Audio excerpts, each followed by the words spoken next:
Music. Good for you. Very Yeah. nice. So Kevin, you were Air Force, right? I Yes, was sir. in the Air Force, in 1980, and Kevin was, Kevin, Mike, and I think Brad. and Brad, yeah. Right.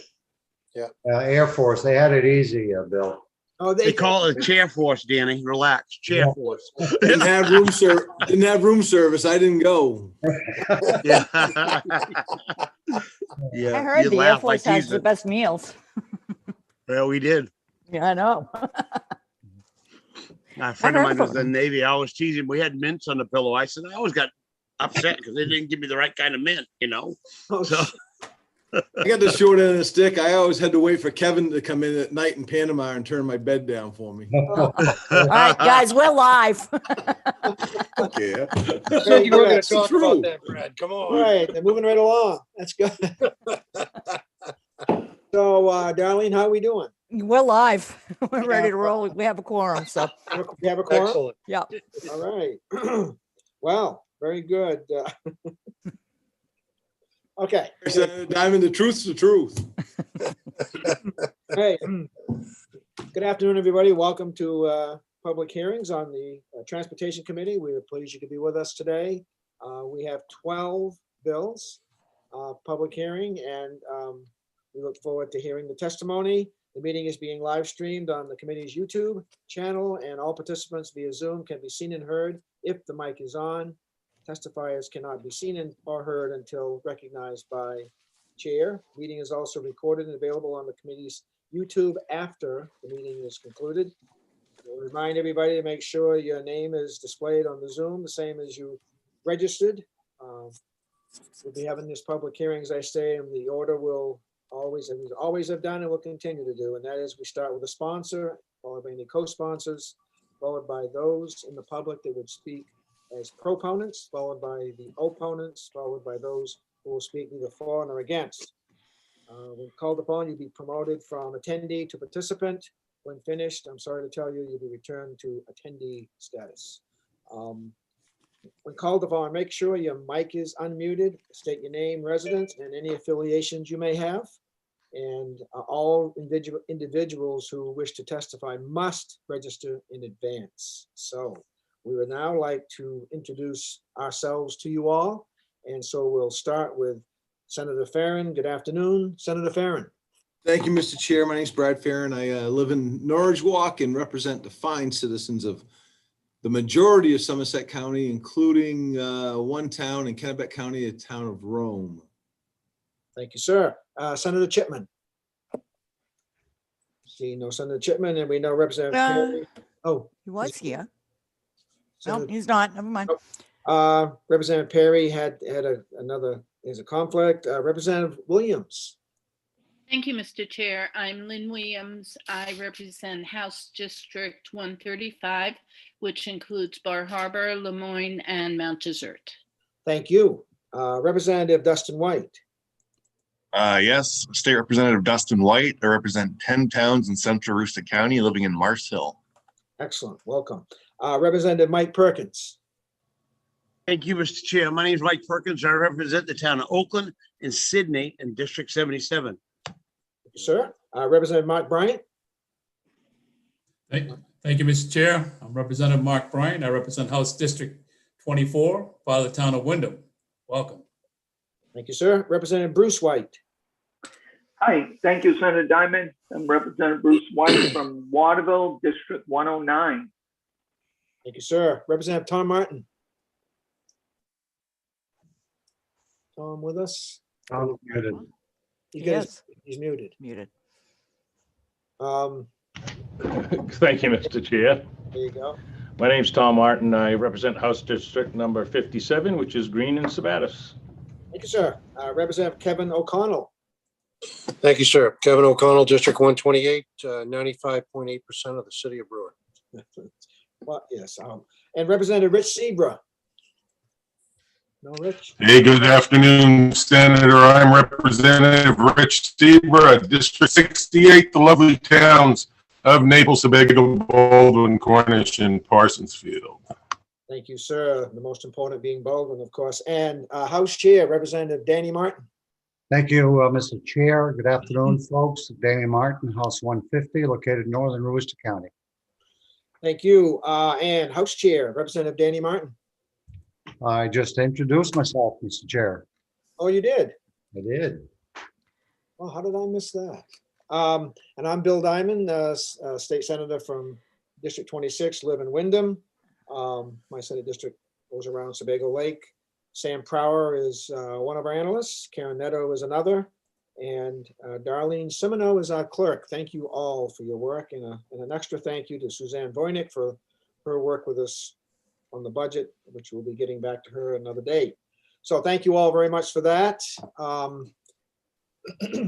We will start with LD 1479.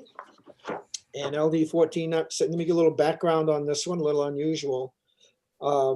The sponsor and also I talked with others who are on the other committee are concerned, or at least, excuse me, not concerned. They would like to have LD 1479 referred to criminal justice and public safety.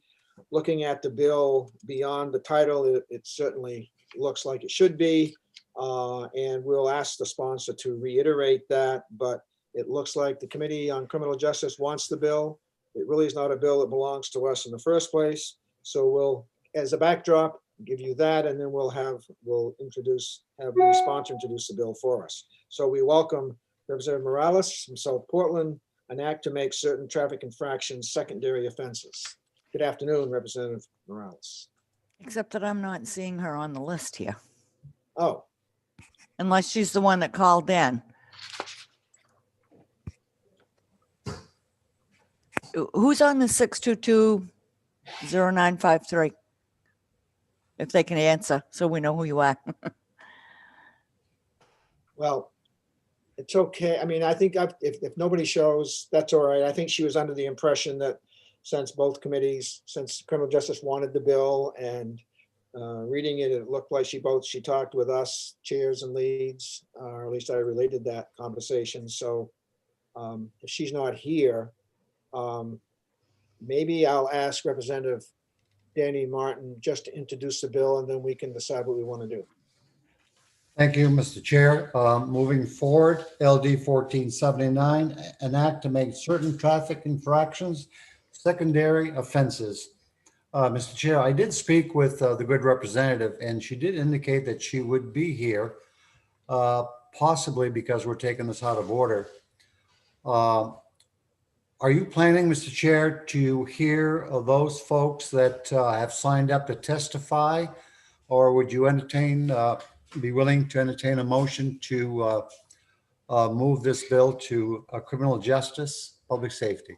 Yes, I would, and I would not want the people who are testifying to waste their time doing it before a committee that's not going to hear the bill. So I would advise them to testify before the committee. After we make the reference, they can go to that committee in a public hearing. Thank you, Mr. Chair. With that in mind, I would move for LD 1479 be reassigned to the Committee on Criminal Justice and Public Safety. Thank you very I'll much. second it. Motion has been made and seconded to refer LD 1479 to the Committee on Criminal Justice and Public Safety. Discussion? Seeing none. Darlene, it's up to you. Okay, Senator Diamond, Yes. Representative Martin, Yes. Senator Farren, Yes. Representative Perkins, Yes. and Representative Perry is absent. Representative Williams, Yes. Representative Dustin White, Yes. Senator Chipman, Yes. Representative Bryant, Yes. Representative Bruce White, Yes. Representative Martin, Tom, Yes. Representative O'Connell, Yes. and Representative Seabra. Yes. Okay, 12 in the affirmative, 0 in the negative, and 1 absent. Motion to refer this bill to the Committee on Criminal Justice, Public Safety passes 12-0. We'll close the public hearing on LD 1479. Mr. Chair, I see that Senator Chipman is present. Yes. Senator Chipman, would you like to introduce yourself? Yes, thank you, Senator Diamond. I'm Senator Ben Chipman. I represent Senate District 27, which is part of the city of Portland. Thank you very much. Okay, Representative Martin, it's all yours. Thank you, Mr. Chair. Moving forward, we will now hear LD 130, an act to create appropriate standards for the Secretary of State to follow in approving the assignments of vanity registration plates, and that is being sponsored by our very own Senator Bill Diamond. Thank you, Mr. Chair. Representative Danny Martin, members of the Transportation Committee, it is a pleasure to present for your consideration LD 130. It's an act to create appropriate standards for the Secretary of State to follow when approving the assignments of vanity registration plates. Maine first acquired and started requiring license plates in 1905.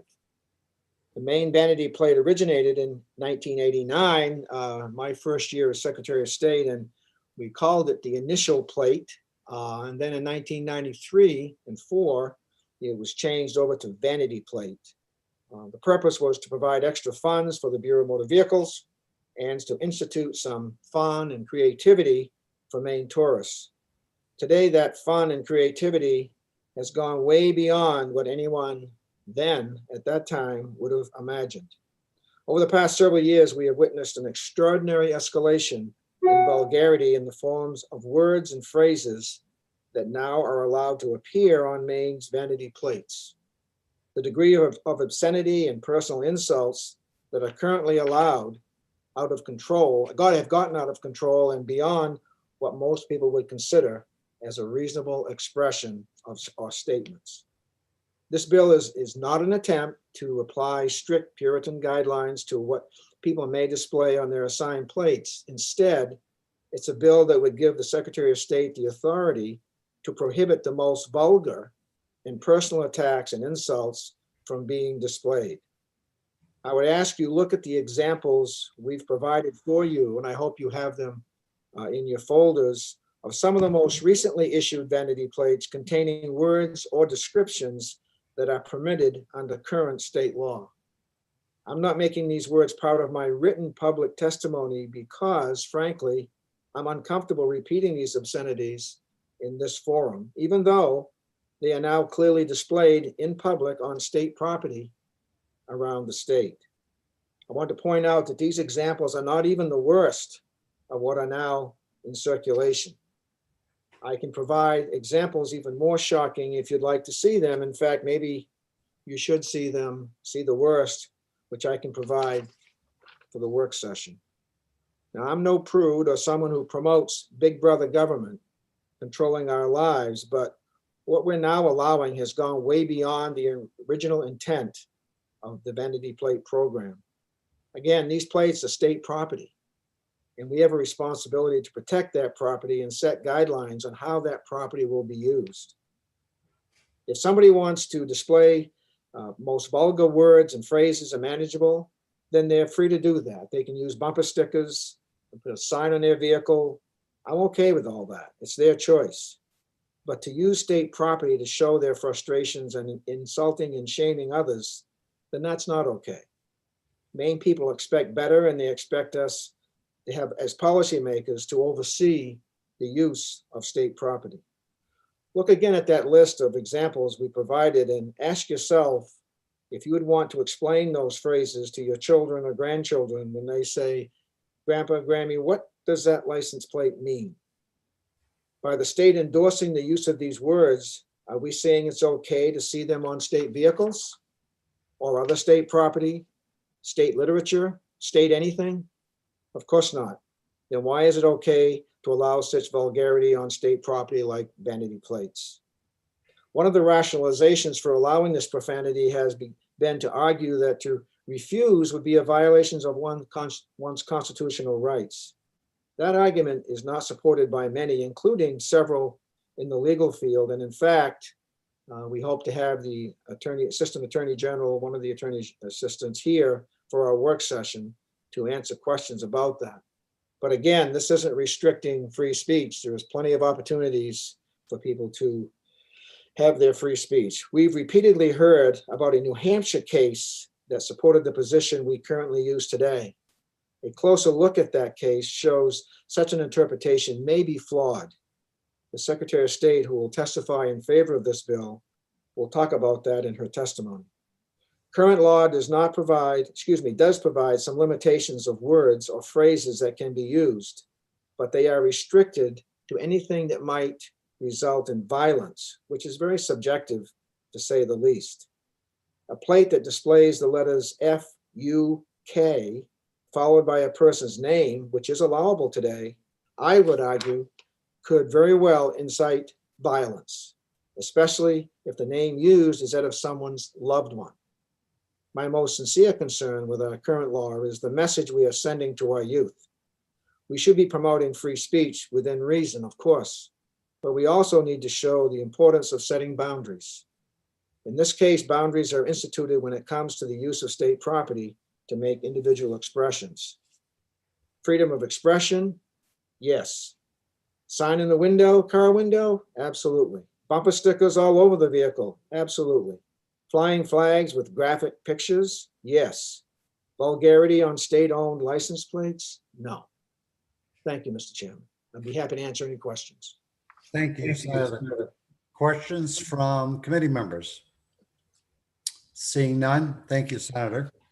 Darlene, I have on my panel list one individual who wishes to testify in support, and that's our very own Secretary of State. Good afternoon, Madam Secretary. Good afternoon, Representative Martin, Senator Diamond, distinguished members of the Transportation Committee. I am Secretary of State Shenna Bellows and representing the Bureau of Motor Vehicles here today in support of LD 130. One of my favorite games on road trips as a kid was the license plate game.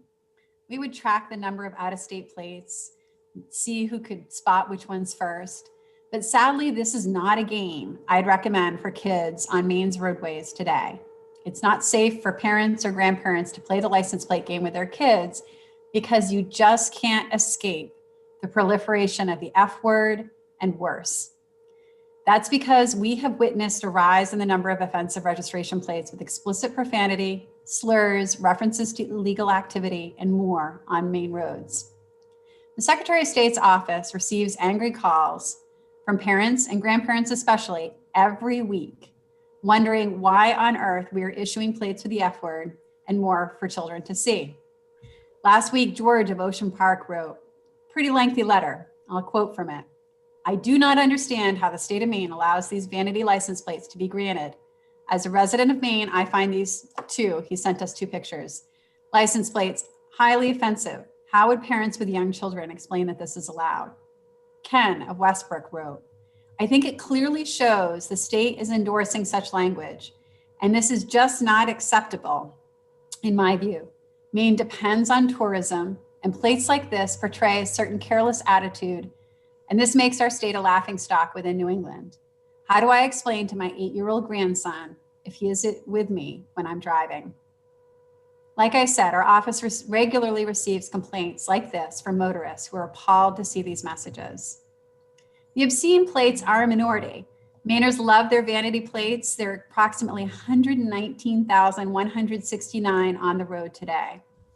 While most Mainers show common sense and decency in their choice of slogans, at least 421 have not. Those who would oppose these bills will argue that the First Amendment precludes any regulation. Each of us as elected officials swears an oath to uphold the Constitution, and the First Amendment guarantees freedom of speech. But that doesn't mean that there are no limits ever on speech. The allowable restriction depends upon time, place, and manner. A citizen may post a sign on their property or a bumper sticker on their vehicle with the most offensive slogan they choose. The registration plate is not a bumper sticker. And despite the common misconception that a registration plate is the property of the registrant, it is not in fact private property. Title 29A, Section 463 clearly states that these plates are in fact property of the state of Maine.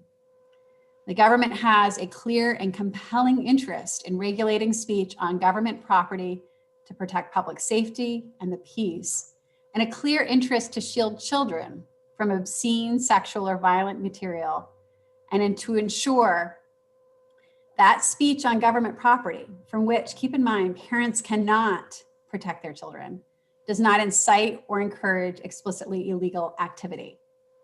Unfortunately, incitement to violence, profanity, ethnic, racial, religious, and other slurs, and references to illegal and criminal activity, all unfortunately can be seen on MAID registration plates today and are directly contrary to the public interest. Now, any restrictions must be narrowly tailored. There have been court cases successfully challenging some restrictions in New Hampshire, Rhode Island, and Kentucky. We recommend that the committee follow the national standards prescribed by the American Association of Motor Vehicle Administrators, or AMVA, in moving forward with these bills. And LD 130 is very narrowly tailored and potential and appropriate. The cases in New Hampshire and Rhode Island, for example, hinged on a very vague standard written into law. Rhode Island had a prohibition on plates that might carry connotations offensive to good taste and decency. The registration plate at issue there was FKGAS. But Rhode Island had permitted other registration plates that included the F word. New Hampshire law had a provision originally prohibiting plates that were, quote, offensive to good taste. The registration plate in that case was COPS-LIE. For that reason, should you move forward, we would recommend against the New Hampshire and Rhode Island language that was struck down and in favor of something that is more carefully tailored. Now, following the New Hampshire court case, New Hampshire revised its criteria, and New Hampshire today does in fact have specific limits on their license plates, which I have enumerated in my testimony. If New Hampshire Bureau of Motor Vehicles can put in place common sense limitations on vanity plates after being sued, Maine can and should do the same. We're happy to work with the committee on the specifics of the language, but in summary, the First Amendment protects your right to have any bumper sticker you want, but it shouldn't force the state of Maine to issue you a registration plate that subjects every child in your neighborhood to a message that the government wouldn't allow them to see in the movie theater. Thank you for your consideration, and I'm happy to answer any questions. Thank you, Secretary Bellows, for your testimony. I have one question. The bill as it's currently drafted, do you see any technical issues at all? So I think that the Attorney General's office would be happy to work with us on the work session. I think that we may want to make a modest amendment. There's some language in the bill that refers to gender orientation and sexual orientation. And I think we want to reference explicitly prohibit slurs. So we may want to adjust the language in I slightly. We may also want to reevaluate J, suggest a privilege not given by law in the state, and just think that through with the Office of the Attorney General. But I am confident that LD 130 has the level of specificity that we would need to make decisions that are neutral, consistent, and narrow. Again, we're not recommending, I'm not asking you to give me the authority to make determinations about whether a particular slogan or word combination is offensive or not. I'm asking you to give me the authority to remove obscenity like the F word, words that the Supreme Court have ruled are not permissible in broadcast television or in certain movies for children. Remove those from license plates because parents cannot, in fact, shield their children from viewing those words, as well as put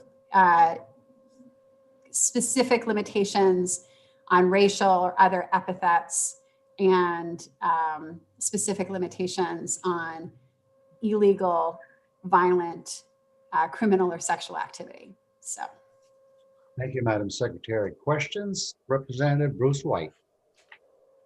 Thank you. And thank you, Secretary Bellows, and actually Senator Diamond as well. Appreciated the testimonies. I've actually had some people contact me in the past with some questions about some of these. So I appreciate hearing this bill.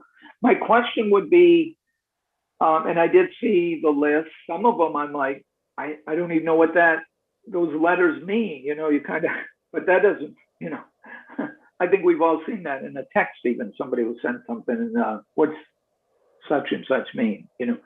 So how would you determine some of those, just a bunch of letters put together to determine if it is a crude type of a thing? So in my testimony, I quote, and I'm happy to circulate the AMVA 2020 License Plate Standards Manual. Chapter 6 has best practices for managing vanity license plate programs. And I do want to assure you that what I'm requesting would not put us out of touch with most of the other states. A majority of other states, it was confirmed by AMVA this morning, have some restrictions. What AMVA recommends is that the unacceptable criteria should be considered when read left to right, right to left by mirror image or allowed through phonetic spelling. So for example, the F word should be prohibited not just when it's spelled in its entirety, but when you can sound out the F word in the slogan. But we recommend, again, that level of specificity based on national best practices that is utilized in a majority of other states. You all set, Roger? Yeah, thank you. And I appreciate that. And I do appreciate the fact that both you and Senator Diamond emphasized that this is state property. So I think that really stands out to me. So thank you both. Thank you. Senator Chipman. Thank you, Mr. Chair. So, you know, I just been thinking about this and I received the emails from you, Secretary of State Bellows. You know, I'm a big supporter of free speech and the Constitution. And I think that, you know, we have any right to tell people what to put on the back of their vehicles for bumper stickers or signs they put in their front yards and stuff like that. But I do think with something like this, where the state is not only sanctioning or enabling the speech, but the state, as you point out, owns the license plates. You know, I do think we have a right to regulate that in terms of what's on the plate, the content on the plate. I think we have a responsibility to do, quite frankly. So I was kind of really offended by some of the plates that are out there that I hadn't seen in my own travels, but I guess are out there on vehicles. So I think this bill is important. I'm wondering, just to clarify, the bill would allow you to look at applications for vanity plates and deny applications for certain plates if they're deemed offensive in the way that's been described, but it would also allow you to prevent continued circulation of plates when they come up for renewal, like the ones that you sent me the photos of. I mean, we wouldn't renew those plates going forward, correct? Yes, it would allow me to recall plates that were prohibited under the statute. In the letter, I will tell you there has been an increase since I have become secretary in requests for many of these plates. I receive an email update every 2 weeks with a list of license plates that include obscenities, racial epithets, reference to sexual activity and illegal activity.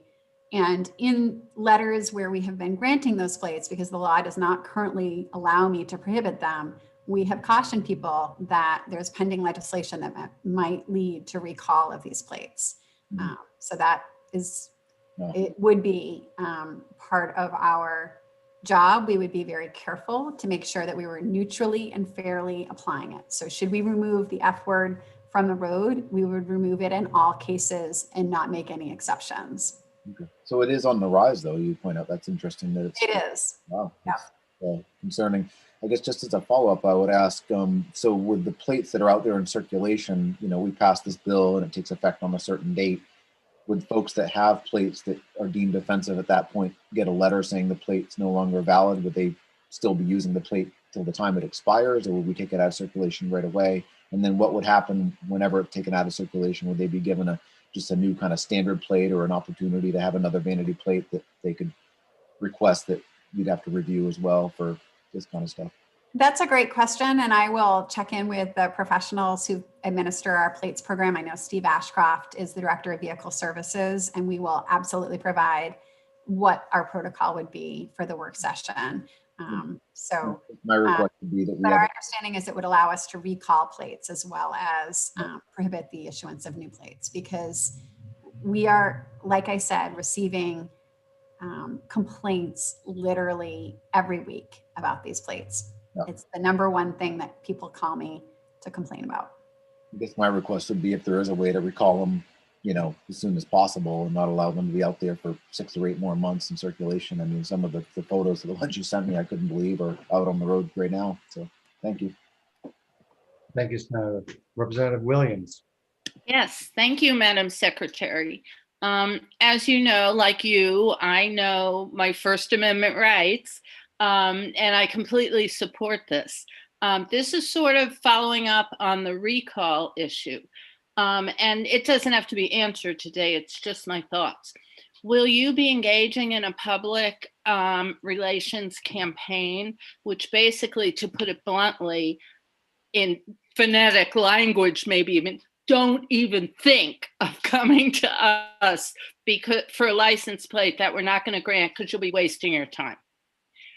That I know I put that a little roughly, but it's like, because people who are using these plates and asking for these plates, that's how they talk and that's how they relate to things. And so I think the department is going to have to do a little PR on this, saying, don't even waste your time. Don't even take a half a day off work or whatever, to do this, because it's not going to happen. Just my thoughts. Thank you. I think that that's an important point. I will tell you again, ironically, when I was doing the television interview today to talk about this public hearing, I'm not permitted to read the content of the license plates for broadcast television. If the Supreme Court has ruled that broadcast television stations are not permitted to broadcast these words in a news program on the 6 o'clock news, then why on earth is the state of Maine required to issue these on the plates that are going out on the road? So I think you're right. We'll need a creative public relations campaign. I won't be able to use the F word on the evening news, nor do I want to. But we will need to make it very clear that we'll be recalling this. And what I do understand from my director of vehicle services, who is whispering in my virtual ear, is that we would give a determined amount of time for people to send back those plates, and we would replace them for free with another acceptable vanity plate of their choice. So, thank you. All right, other questions? Seeing none. I believe that's all the testimony before us in LD 130. Having said that, I will now close the public hearing on LD 130. Thank you, Madam Secretary. Senator Diamond, you've got the gavel. Thank you very much, sir, and thank you for chairing that hearing. I appreciate it. We'll now open the public hearing on LD 289, an act to authorize the Secretary of State to reject certain vanity license plate requests presented by Senator Rosen of Hancock. Good afternoon, Senator Rosen. Well, thank you very much for having me. Thank you for being my opening act on this bill, similar bill. Senator Diamond, Representative Martin, distinguished members and friends of the Joint Standing Committee on Transportation. I am Kimberly Rosen, and I represent Senate District 8, which includes 17 towns in Hancock and Penobscot counties, including the city of Brewer. It is my pleasure to be here to present LD 289, an act to authorize the Secretary of State to reject certain vanity license plate requests. I have been approached, like you, by many constituents who have voiced concerns about the prevalence of obscene license plates. One constituent relayed to me that her child asked what the F word meant. Children are extremely observant and inquisitive, and I do not believe it is appropriate for young minds to think it is okay to basically advertise vulgar, profane, sexual, or insulting messages on a license plate. It is apparent that many citizens and legislators feel the same, and it's time to crack down on this free-for-all. Over the past several years, I think many would agree that Discretion on issuing vanity license plates has gone well beyond what was intended when vanity plates were first offered. Today, it is almost embarrassing to see such vulgarity and profanity displayed in what some would consider the most beautiful state. Many of these vanity plates, I believe, touch our image. I served 12 years on the Transportation Committee and listened to the gamut of proposals brought forth relating to license plates. I think you can play an important role in eliminating one of the most egregious allowances under the umbrella of the Secretary of State. We should follow the lead of many other states and authorize our Secretary to reject certain vanity license plate requests. Thank you all for your time and consideration. Thank you, Senator Rosen, for that testimony. We appreciate you having the bill here. Are there questions from the committee of Senator Rosen? Seeing none. Thank you, Senator. Thank you very much. In speaking in support is Secretary of State Shenna Bellows. Good afternoon again, Madam Secretary. Thank you, Senator Diamond, Representative Martin, members of the committee. I don't want to take up too much of your time. I know you have a full complement of bills. I just want to thank Senator Rosen for bringing this forward as well. And we submitted testimony on all three bills as joint testimony. Thank you for that.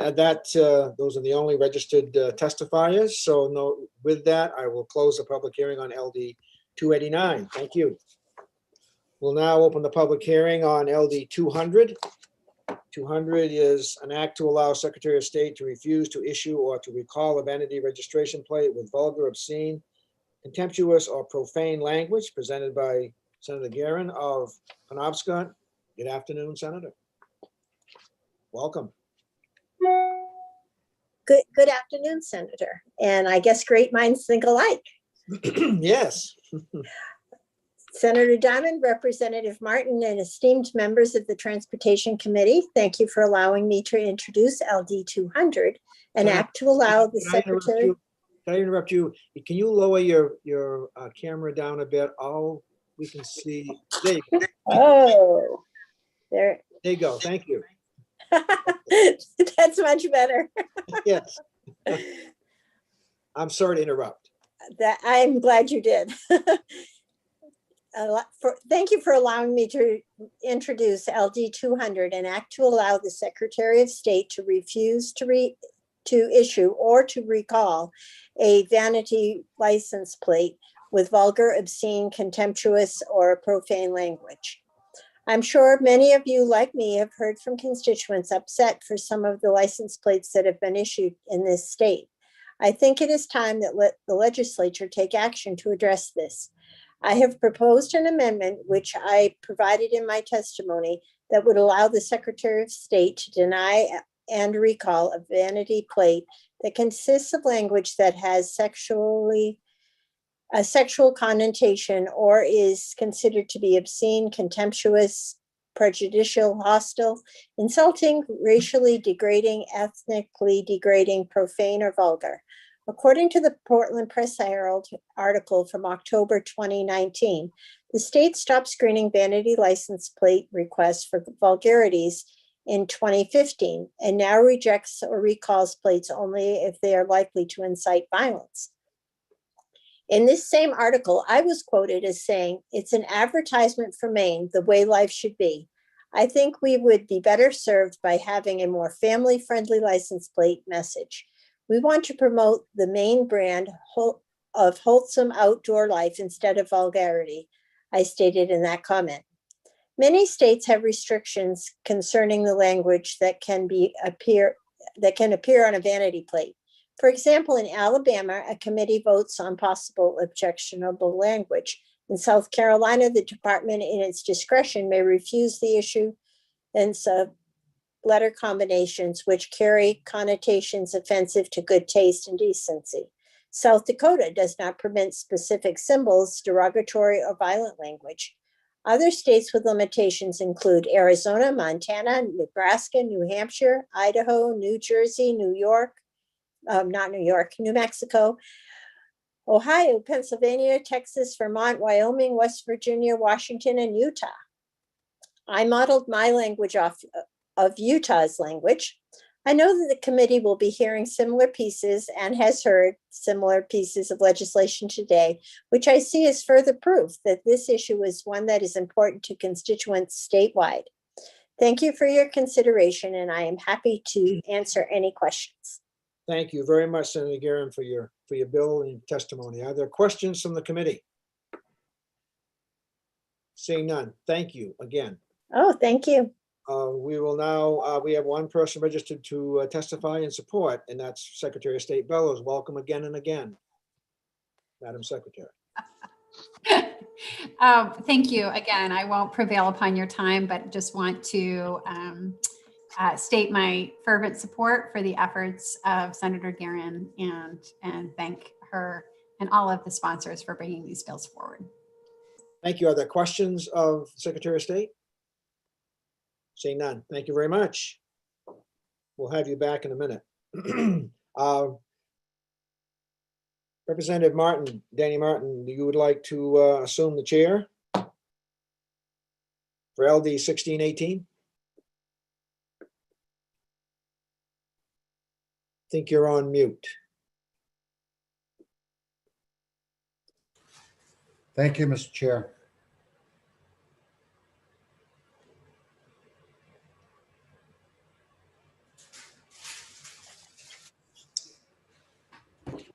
We'll now proceed, public hearing on LD 1618.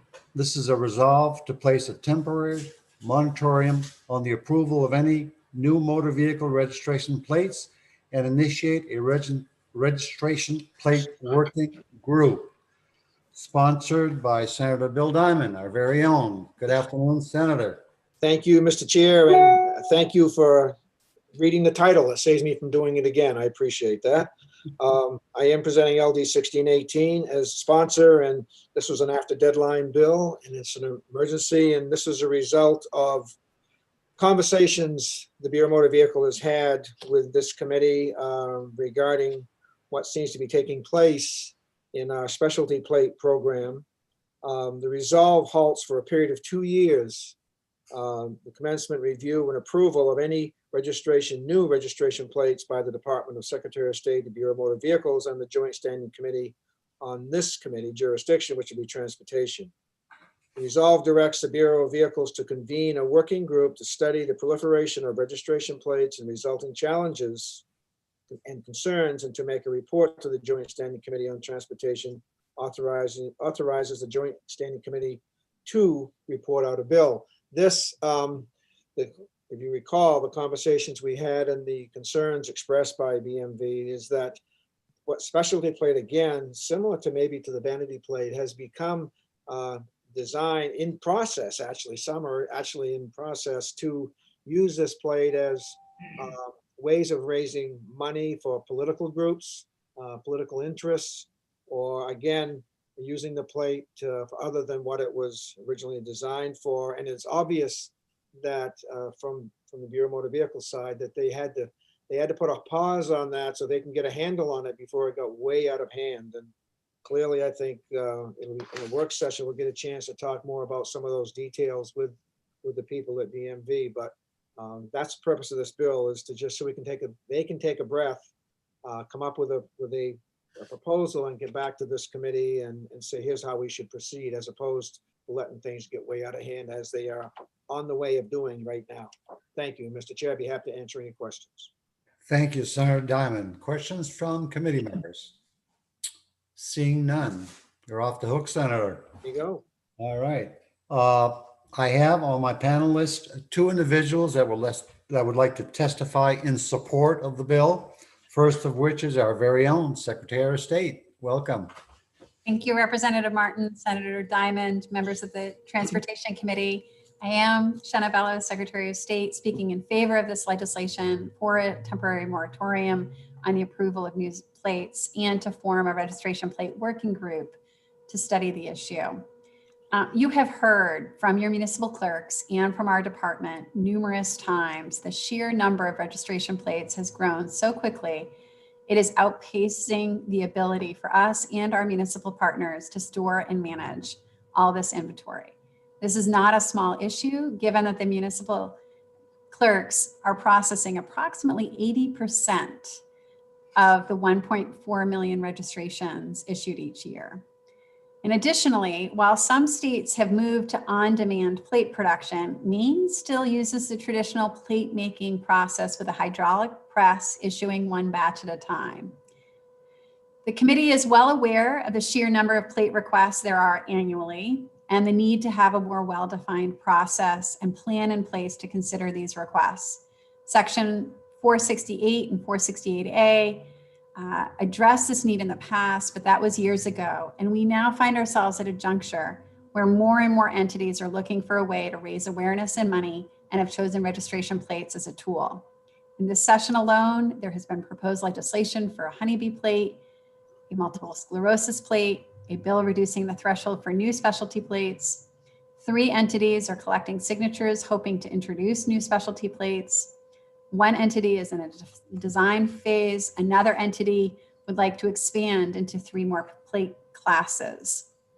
Most proposed specialty plates represent a worthy cause, but the proliferation of new fundraising efforts means the dilution or reduction of revenues available for existing efforts. With 63 registration plates and counting, we feel it's time to examine all aspects of the registration plate program. The proposal before you puts a temporary pause on any new plate creation to facilitate the working group to study the mounting issues, challenges, and concerns. We envision a collaborative effort, as outlined in the bill, to allow us to put forward a strategic plan for the future. There are a host of issues to be considered. The makeup of the working group would be uniquely qualified to address each and every one. We know Mainers love their registration plates. This legislation allows us to proceed into the future with a plan and a structure that maintains choice, but also honors the practical implications. With that, I thank you, and I'm happy to take any questions. Thank you, Secretary Bellows, for your testimony. Questions from committee members? Seeing none. Thank you. We now have, in support of LD 1618, Rebecca Graham from the Maine Municipal Association. Darlene, is Rebecca in? You're muted. She's coming. Hold on. Thank you.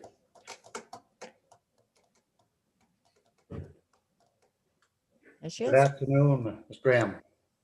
Good afternoon, Representative Martin and Senator Diamond, distinguished members of the Transportation Committee. I will spare you reiterating all of the points that Secretary Bellows just outlaid ultimately, and just say that MMA and our Legislative Policy Committee does support this for all the reasons that she already outlined, and really appreciate the inclusion of a municipal member who's directly involved with that task on this stakeholder group.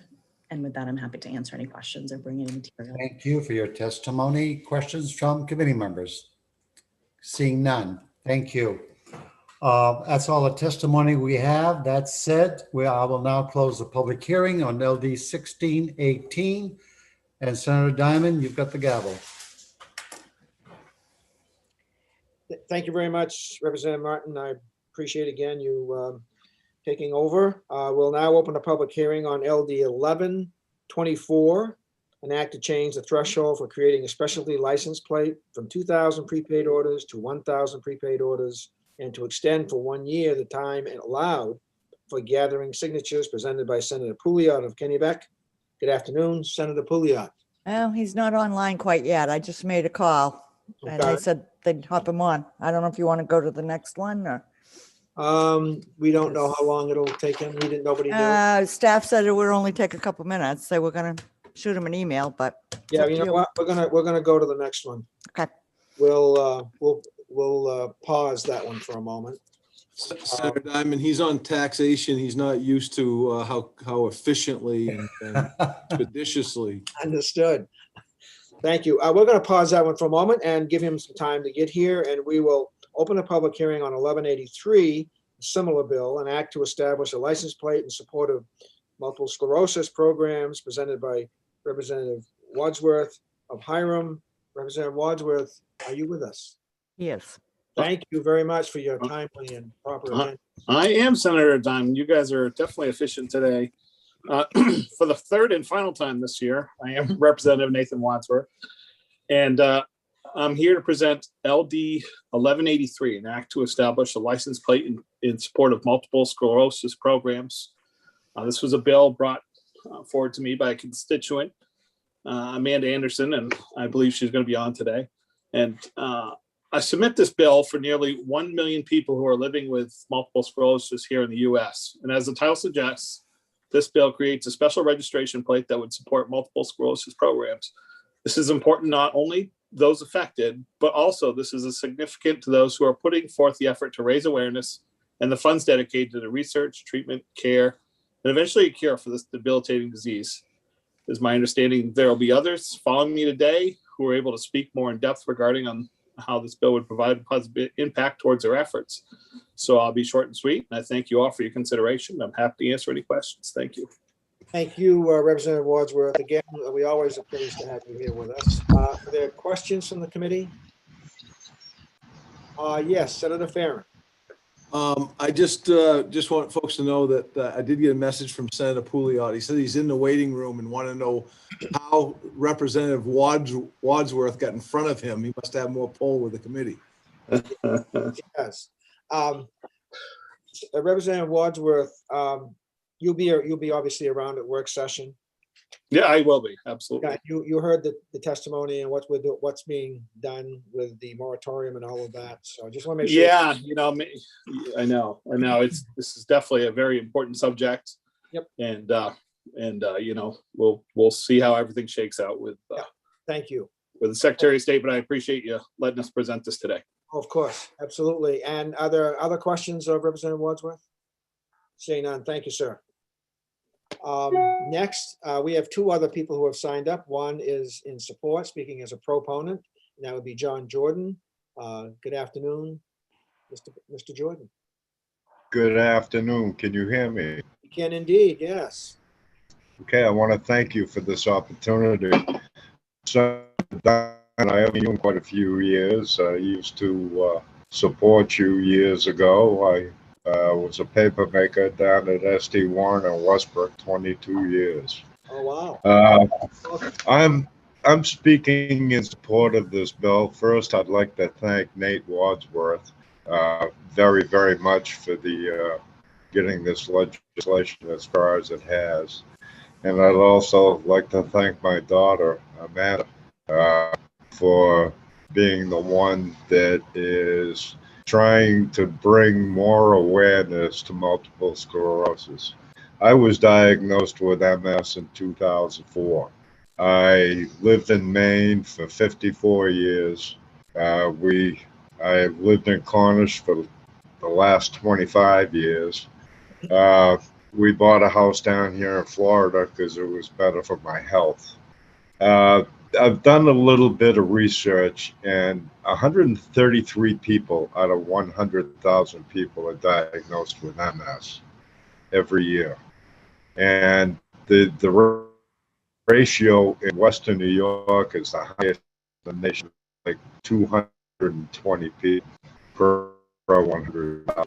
Maine is there's a lot of people that are affected by multiple sclerosis in the state of Maine. This plate would help spread awareness of the issue. It would also help the MS Foundation, just like the wildlife plates have helped conservation in the state of Maine. The cancer plates have helped Barbara Bush Foundation in the state of Maine. There needs to be more awareness on multiple sclerosis. And in closing, I'd like to say that Florida has 125 license plates and not one multiple sclerosis plate. I'd like to see Maine be one of the first, if not the first state in the United States to get an MS plate. And I'd like to thank the committee for the time for me to testify. And it's good seeing you, Senator Diamond, and Representative Bryant. I've known him for a long time. It's good seeing some familiar faces. And thanks again for your time. Thank you, Mr. Jordan, and thank you for your taking the time today and sharing your information. information with us. We will appreciate it. Are there questions from the committee?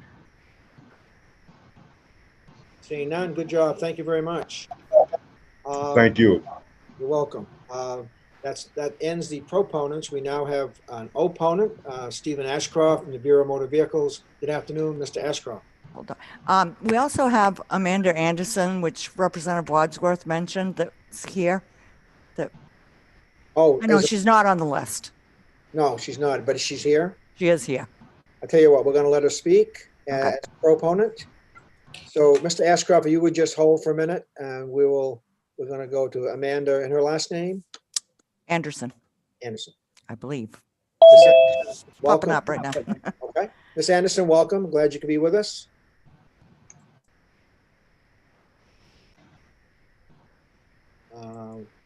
She is there. She needs to unmute. Oh, there she is. I should be here now. Well, we got Mr. Jordan. She's in the bottom, well, on my screen, bottom left-hand corner. Oh, I don't have it in. All right. Welcome, Ms. Anderson. Thank you for being with us. Thank you very much, committee, for hearing me today. Thank you as well to Representative Wadsworth for making this all happen for me today. So I'd like to, first off, I guess, apologize for following up with the, having the vanity plates being held. It's kind of a hard act to follow. But I do want to reiterate, as far as what my father had said, back in 2015, the specialty plates in Maine, you've got the conservation, you've got the lobster plates, sportsmen's, breast cancer awareness, agricultural, animal welfare, University of Maine Black Bears, support your troops, and the University of Maine system. Now you have the Barbara Bush, which brings in over $200,000 towards the Barbara Bush Foundation.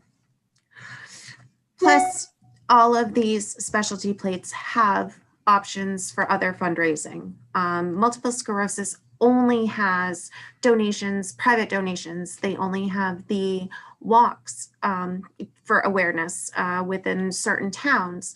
With COVID right now, it's making it very hard for people to do that, or to even feel comfortable to think about doing that down the road.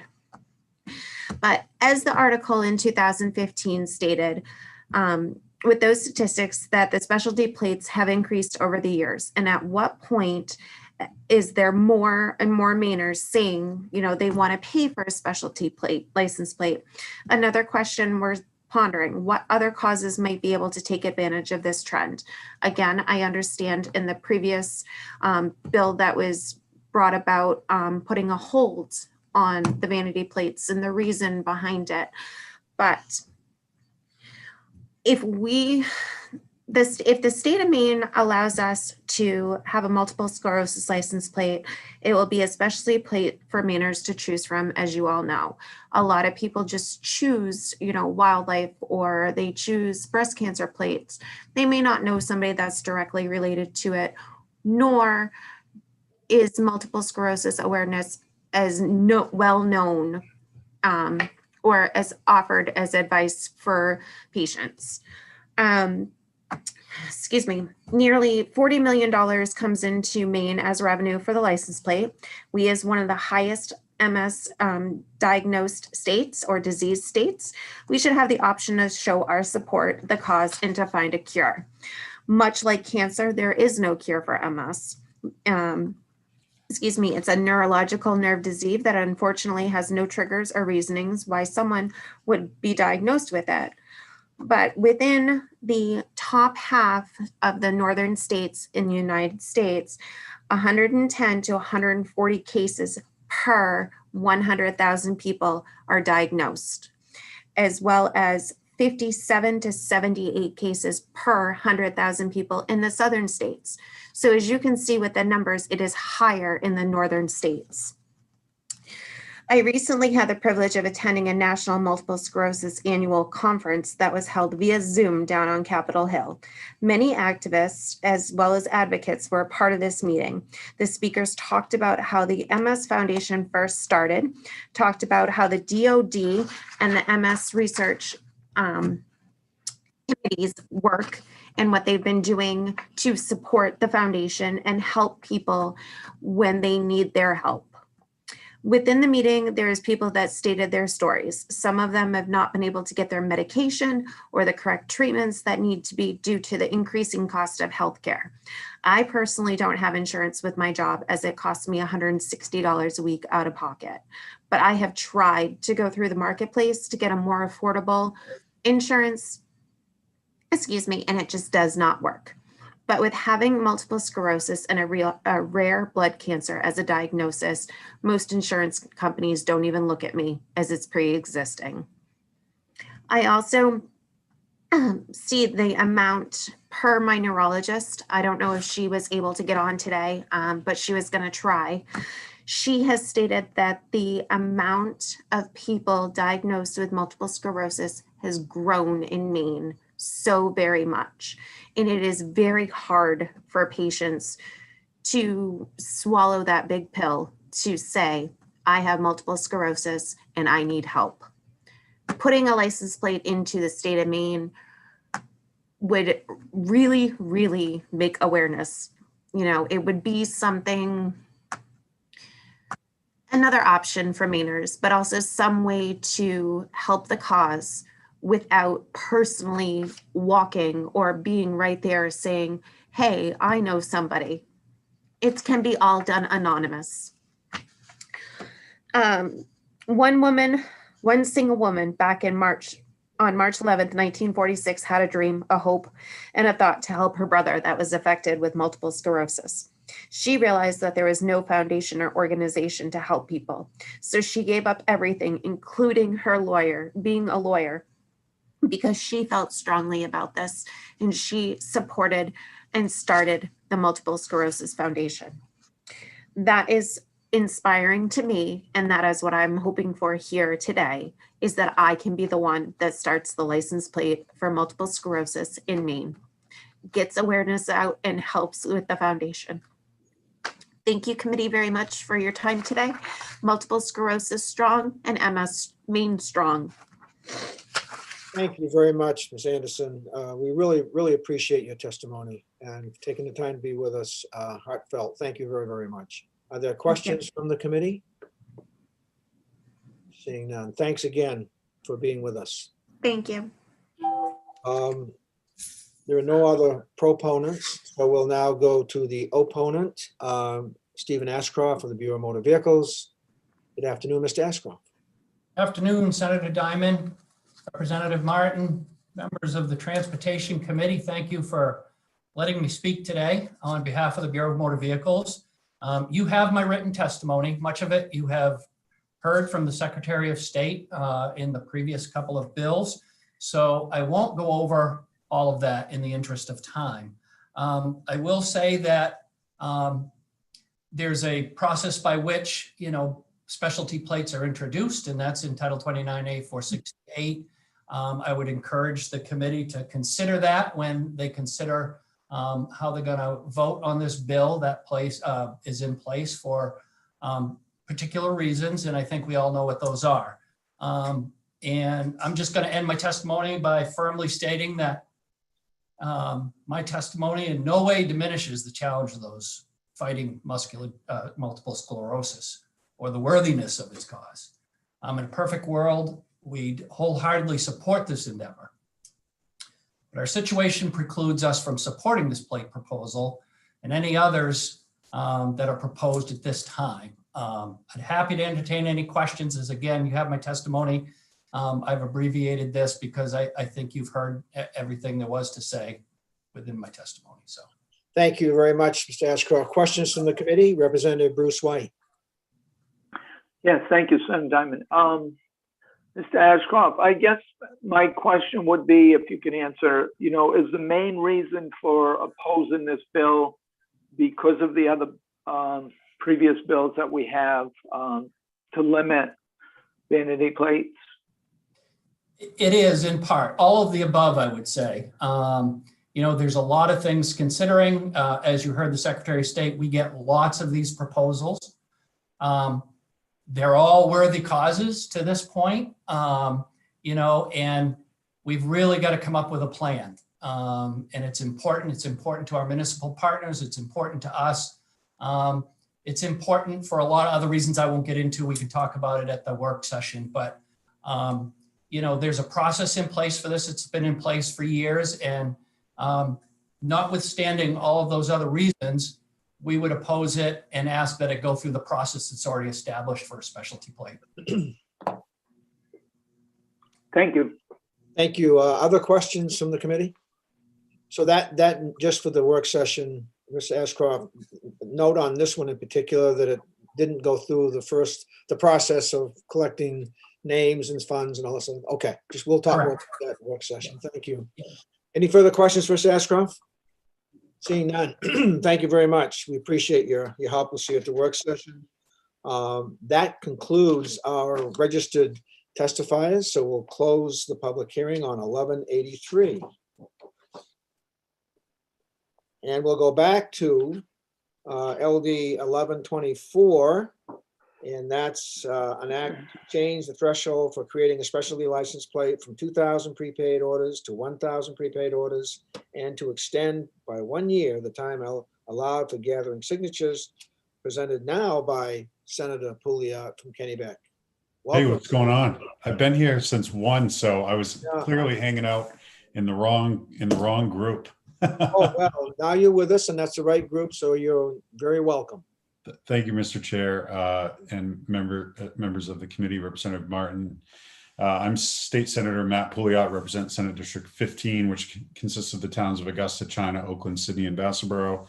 And I'm here today to present LD 1124, which is an act to change the threshold for creating a specialty license plate from 2,000 prepaid orders and extend by 1 year the time for gathering signatures. So I heard the testimony given previously about the moratorium. So this bill is probably DOA, but I think what I'm going to do is veer from my testimony and just share with you some thoughts to perhaps consider in your working group. One of the challenges that seems to happen and was brought to my attention by my constituent who was opposed to the $50,000 fee that was in here, which I am too. That was an oversight on our part in drafting. It's difficult for folks to sometimes get to that 50,000 mark on these plates. And I understand we have a lot of them, but other states have much lower thresholds. For instance, Florida has a population of 20 million people and their prepaid requirement is just 1,000 orders. Virginia has a population of 8.6 million and has a prepaid requirement of 450 orders. Nebraska has 250. So, I think going from 2,000 to 1,000 orders, would be reasonable. And then, having that amount being 50,000 to 25,000. Now, it sounds to me like the only way that that's going to work is if Maine gets off the old-fashioned method of stamping out plates, if we're going to go in the direction of having, different plates that are available, and also probably, making it easier for these to be direct shipped to people, just like when we renew our registrations, as opposed to having the town offices keep a hulk of plates around. But I'll let you guys, obviously are going to work through that with your working group. I would just say that, if we can come up with a more streamlined process, I'm hopeful that we can get in line with states that are a lot bigger, than Maine, that have, smaller requirements. Because for organizations interested in getting these plates passed, with a population of 1.3 million people, it can sometimes be a challenge, to reach that threshold. And some might argue that that's, they're not reaching the threshold because people don't care about it. But I don't think that that's the case. I mean, I just think it's difficult sometimes for interested parties to get kind of the grassroots organization together to be able to do this. So I put this out for your consideration. I suspect I know it's fate, but I'd be happy to answer any questions. Thank you, Senator Pouliot. And by the way, we appreciate those thoughts because regardless of what happens to the bill, I think they'll be helpful. So thank you for that. Are there questions from the committee? And Senator Pouliot? Seeing none. Thank you very much, sir. Pleasure. Thank you. Others to testify on, the only other person registered to testify on this in opposition is Steve Ashcroft from the Bureau of Motor Vehicles. Welcome back, Mr. Ashcroft. Thank you, Senator Diamond. And I think I forgot to introduce myself last time. I'm Steve Ashcroft, the Director of Services for the Bureau of Motor Vehicles, and I apologize for that. Representative Martin, members of the committee. Once again, I'm probably going to go ad lib here. Much of my testimony really mirrors what you've heard already before. So in the interest of time, I'll just generally speak to the fact that Senator Pouliot's exactly right. One of the impetuses of having all sorts of specialty plates is the specialty making process, or the plate making process. It's from the 40s and 50s. It's a hydraulic press that does one set of plates at a time. The folks that are making it are inmates down at the state prison, so there isn't a whole facility making this. And he's right, opining that if we had a plate making process that was an on-demand sort of process, maybe we could be talking about that. But there are other problems with the specialty plate program that we want to address through this group, and I think it's time to do that. One of the issues that we'll talk about probably in the work session is, the more specialty plates that we get, the less revenue for the specialty plates that we have. So for instance, we have a sportsman's specialty plate, which benefits inland fisheries and wildlife. It is the most popular specialty plate that the state of Maine has. So there are 3 other entities that want to introduce similar sorts of plates geared toward the outdoors and that sort of things. And the designs are similar to the sportsman's plate. As we get further down the line, we have to make a decision on, do we assist others in making money and take away from what we're getting for inland fisheries and wildlife? But again, that's for the study group. That's for discussion at the work session. I'm happy to entertain any questions you may have, but the issues are all the same as you've heard before, and I don't want to waste your time reading that. Thank you, Mr. Ashcroft. And you probably no doubt took note of Senator Pouliot's comments, suggestions. So we appreciate that. Are there questions from the committee? Seeing none, thank you, sir. We do have one. Thank you. We do have one more person that did not appear on the list, and but I think she's. Is it a she? Let's see, David Alexander. David Alexander. Yes, David Alexander. Thank you. Nice to see you. Welcome. He needs to unmute. He's on the phone. Okay. Mr. Alexander, if you unmute, we'll. Yep, there we go. Okay. Hi. I support what Senator Pouliot is trying to do, not because so much of the effort I was involved in that failed. It's because of trying to create some fairness. In a couple of the bills that were heard, there was talk of what other states are doing. And I think it's important for Maine to keep that in mind as Maine goes forward and trying to revise the process in that bill on the moratorium on specialty plates. The senator mentioned other states, Florida, Nebraska, Virginia, and there's more. And they not only have lesser requirements in Maine, they offer ways to help the sponsoring groups achieve their license plate. For instance, in Florida, I was involved in Florida started this Choose Life license plate movement 20-something years ago. And Choose Life Florida, with its 20+ million people, with the 1,000 license plate requirement, as big as they are, they didn't achieve that 1,000 prepaid orders. Florida at the time, I'm not sure what they're doing today, at the time, Florida allowed the sponsoring groups to submit donations in lieu of orders if they fell short. Take Massachusetts. Massachusetts, being closer to home, while it has a higher license plate requirement than Maine, it has 3,000, I believe it is. Of course, they're also a much larger state in terms of population. Massachusetts allows, if they fall short of the required orders, and it buys the group more time. It puts the plate on the road and allows the organization to get plates with it in circulation. I would just hope Maine would look outside the box and look what other states are doing. I do think there are a lot of worthy causes out there. And if it takes away from other causes, well, then so be it. A lot of those plates, I think we have 10 or 11 license plates on the road. And I think 8 of them were state-sponsored by some agency or department or function in the state, meaning those organizations didn't have to collect one prepaid order, didn't have to collect one signature. Legislature passed the bill, and these plates got on the road. If the public wants a different plate other than the conservation plate, give them that opportunity. Give them that choice. Don't cut them off because of some preconceived idea that, oh, I'm going to hurt them. You're giving the public their choice. The public pays for everything. Give the public their choice. Don't cut them off.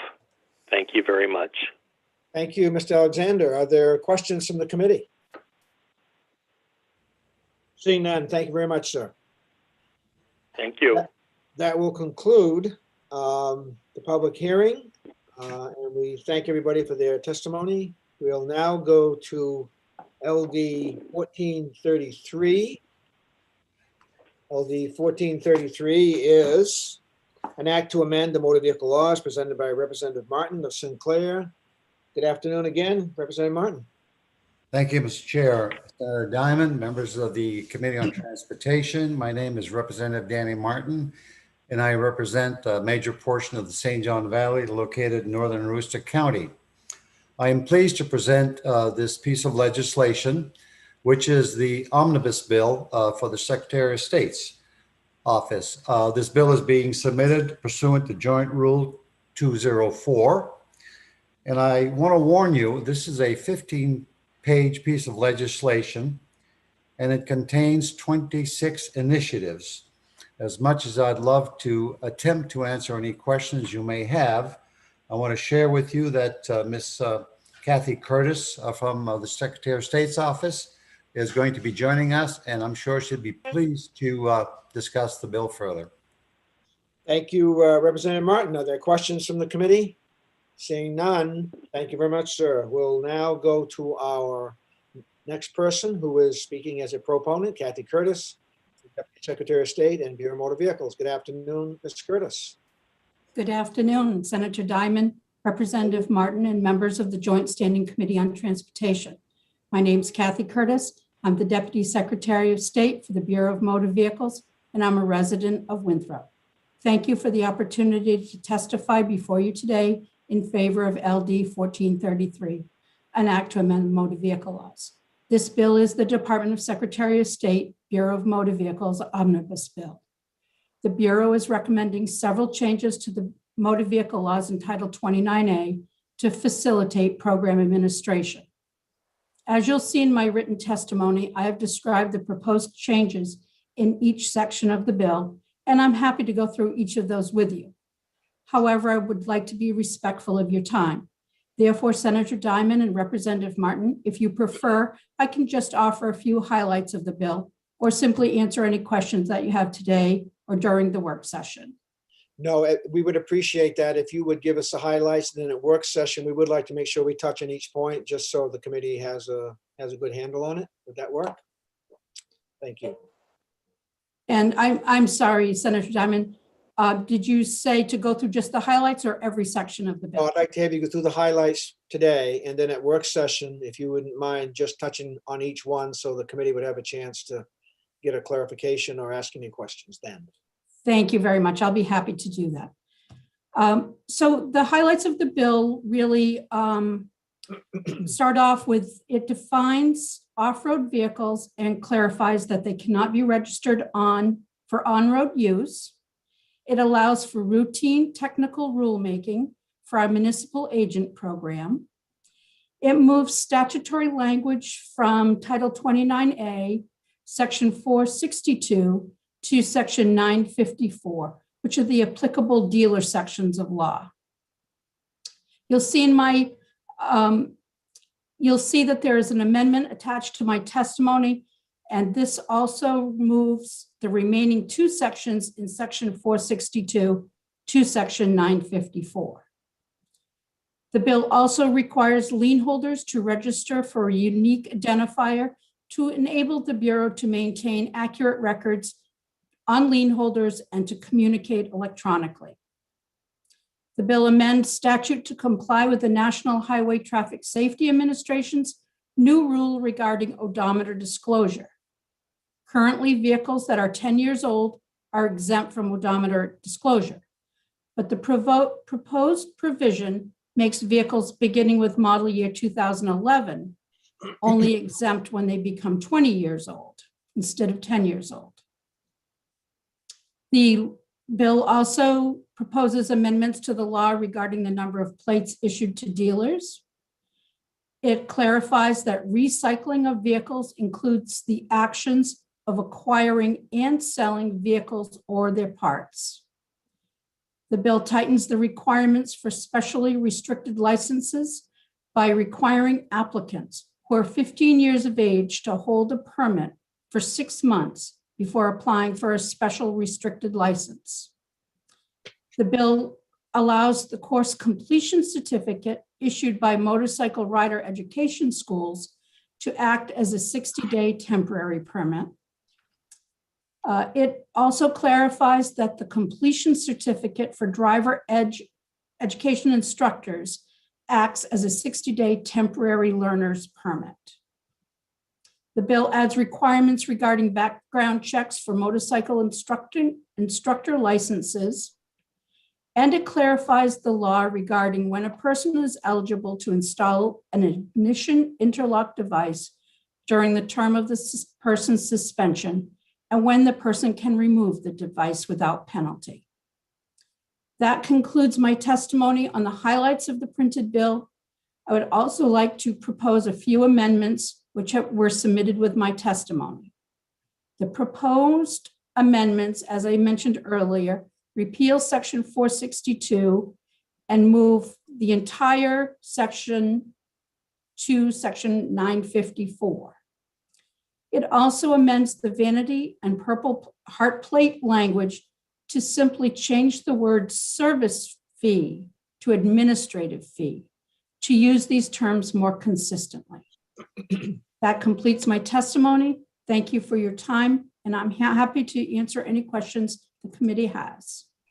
Thank you very much, Ms. Curtis. We appreciate you being with us. Nice to see you again. Question from Senator Chipman. Yes, thank you, Senator Diamond. So I just wanted to ask why we're not requiring odometer disclosures for all vehicles. I know it's currently exempt for vehicles 10 years or older.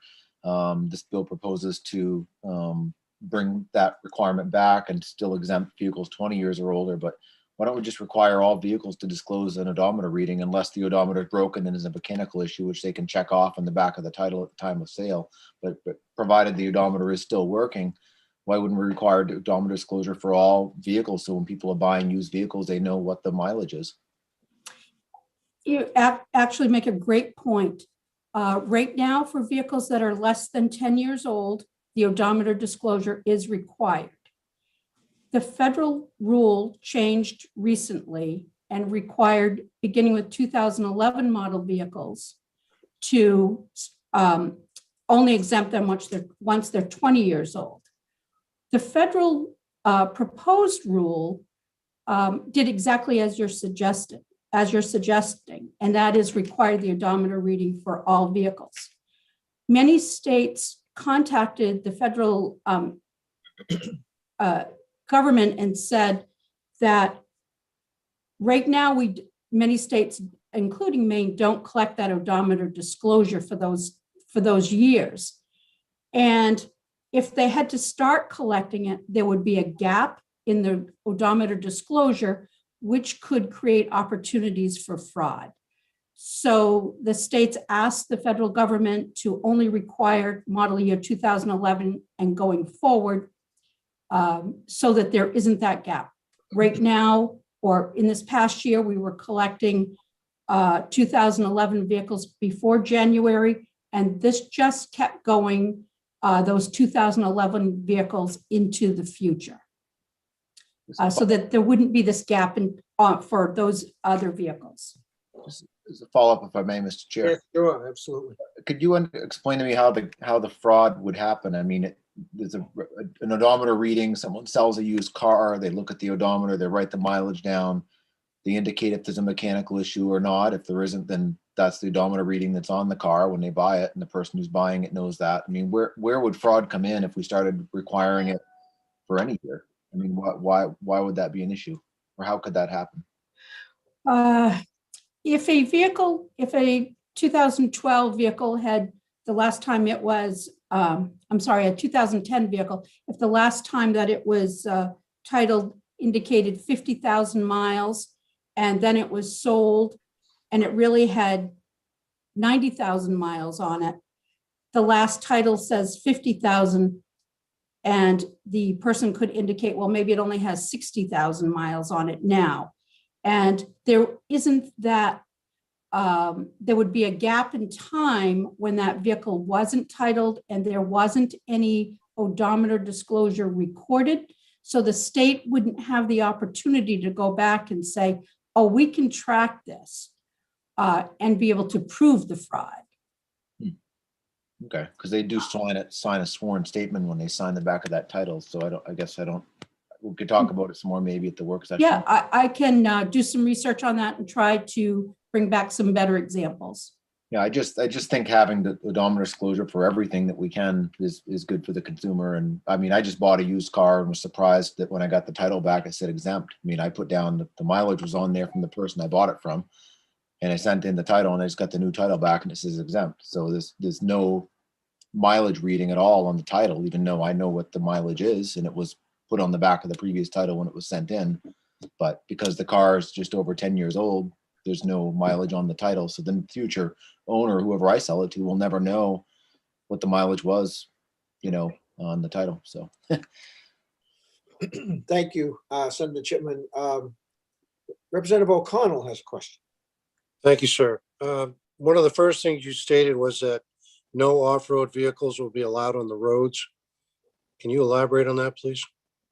Yes, there has been a number of requests to take a vehicle that was manufactured as an off-road vehicle, and someone has done some type of modification to that vehicle and created what they consider a vehicle that they'd like to drive on the roadway.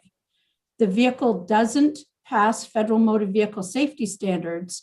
It wasn't manufactured as a vehicle, and therefore doesn't have the safety features, the particular type of tire or braking system or lighting system that is required under the federal safety standards, and therefore should not be used on the roadways because there is there is a concern for safety.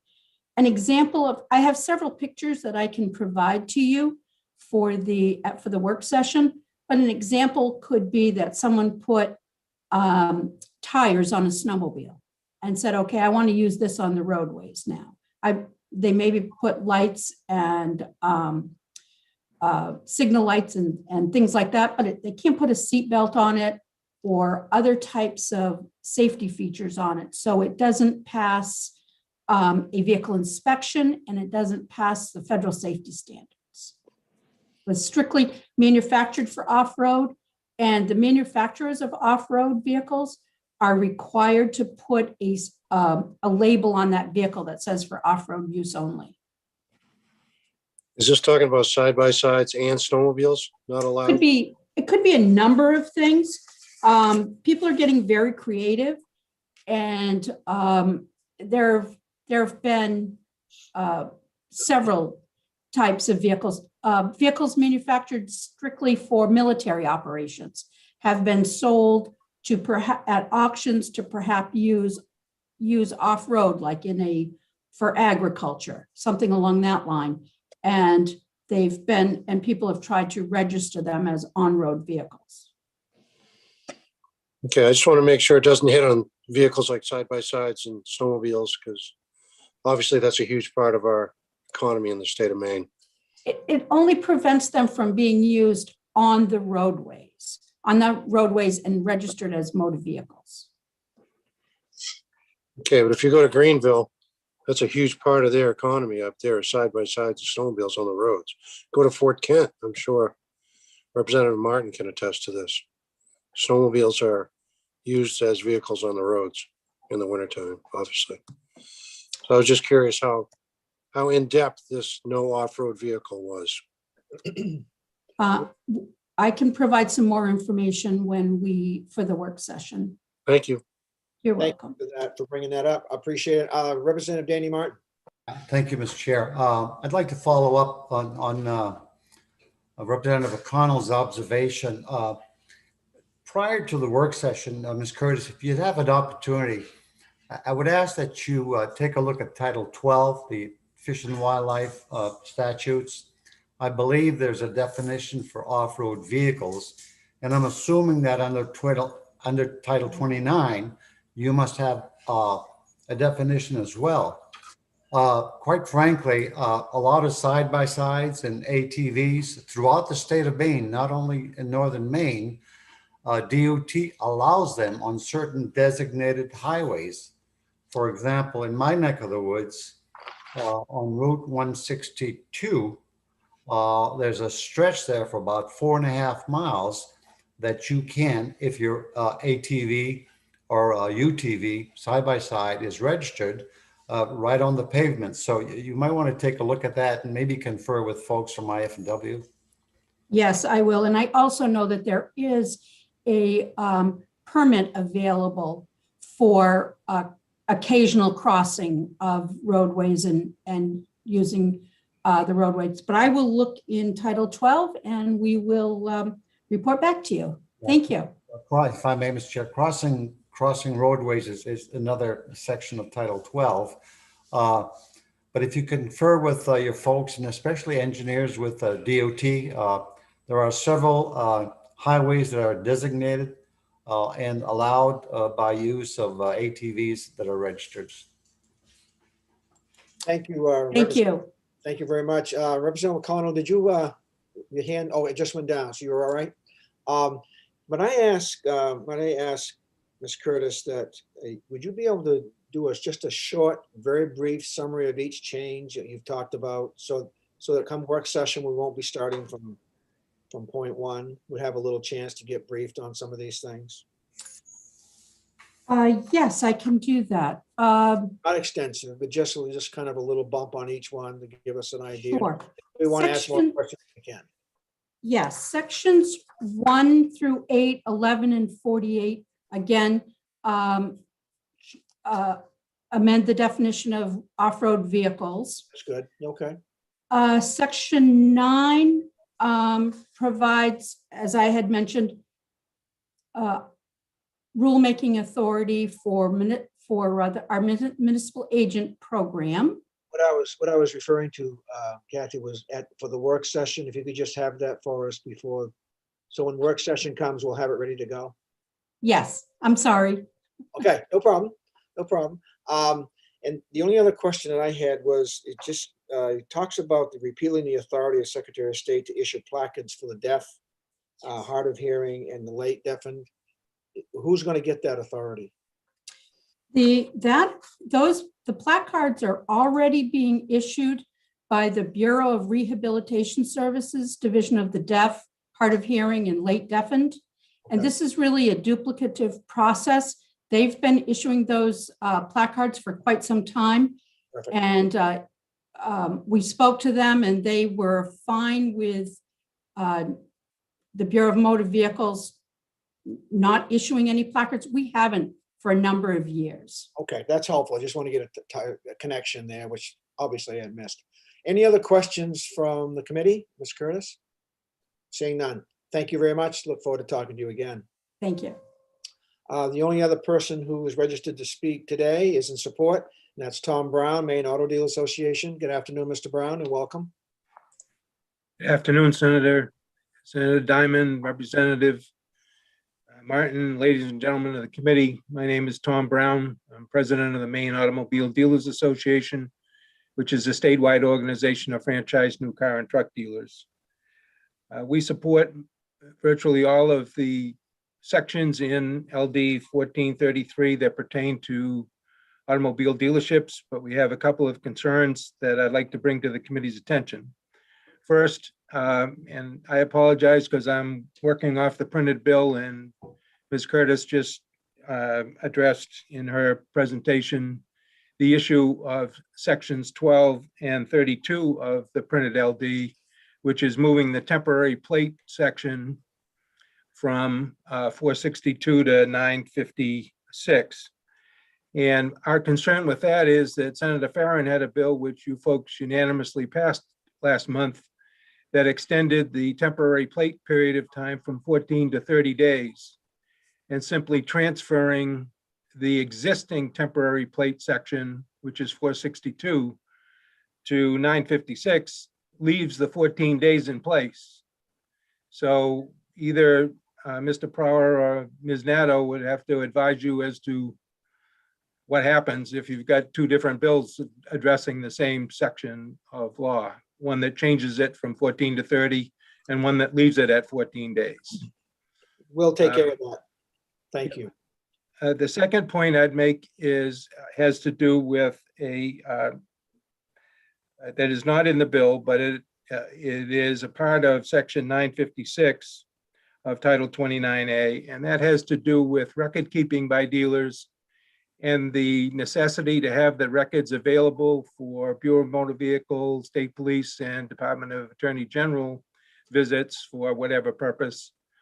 Currently, dealerships that have licenses and have an annex facility are allowed to keep those records in a central office. Everybody else who has separately licensed facilities has to keep all of their records in the licensed facilities place, even if they have multiple dealerships. Let me give you a couple examples. The Darlings organization out of Bangor has 4 or 5 different licensed dealerships. The Height family has 4 out of Skowhegan and Farmington. The Lee Group has a bunch all over the state. As these dealers are moving to electronic record keeping rather than paper record keeping, they're looking to centralize those records and would like to have the ability to have all of the records in electronic format that would be available to anybody who would visit one of the dealerships, but they would like to keep them in a central place. And this morning I had the opportunity to talk to Dave Gilmet at Motor Vehicle, and David suggested that perhaps the language that currently exists in 956 might be workable, but they would like to better understand how these electronic record keeping systems are going to work in the event that they want to come in there and look at a sales transaction that has multiple pieces of paper. So we're more than happy to work with the department in rulemaking or just clarification and come to an understanding with them as to how these centralized systems of electronic record keeping could work for everybody. Thank you. Did you have other comments, Mr. Brown? No, that's it. Thank you. If you wouldn't mind meeting with Ms. Curtis and others, Yep. so on work session coming, which is coming real quick, that could be all worked out, that would be helpful. Thank you very much. Thank you. Questions of Mr. Brown from anybody? Seeing none, thank you. It's very informative. Appreciate it. That completes our registered testifiers on LD 1433. So we'll now close the hearing on LD 1433. We'll now open up the public hearing on LD 1356, an act regarding the placement of temporary signs presented by Senator Moore of Washington County. Good afternoon and welcome, Senator Moore. Good afternoon, and thank you, Senator Dill. Senator Dill, excuse me, Senator Diamond. I'm sorry, my All right, apologies. back up a minute here now. Now you're going to throw me off the screen. Absolutely. Absolutely. Oh, I do apologize for that. No problem. Thank you. And if you are following my testimony online, I I can tell doing 5 a.m. in the morning, doing multiple testimonies. I had all kinds of different dates in there. So Darlene caught the corrections. So she'll be putting a corrected copy up online for me. So thank you. Good afternoon, Senator Diamond. My apologies, Representative Martin, and distinguished members of the Transportation and Joint Standing Committee. My name is Mary Ann Moore, and I proudly represent Senate District 6, which includes all of Washington County, along with Winter Harbor, Goldsboro, and Sullivan in Hancock County as well. I'm here today to introduce LD 1356, an act regarding the placement of temporary signs. Last fall, I'm sure all of us became quite annoyed by the volume of temporary signs placed along the roadways, especially when we experienced a number of windstorms who assisted in random signage removal.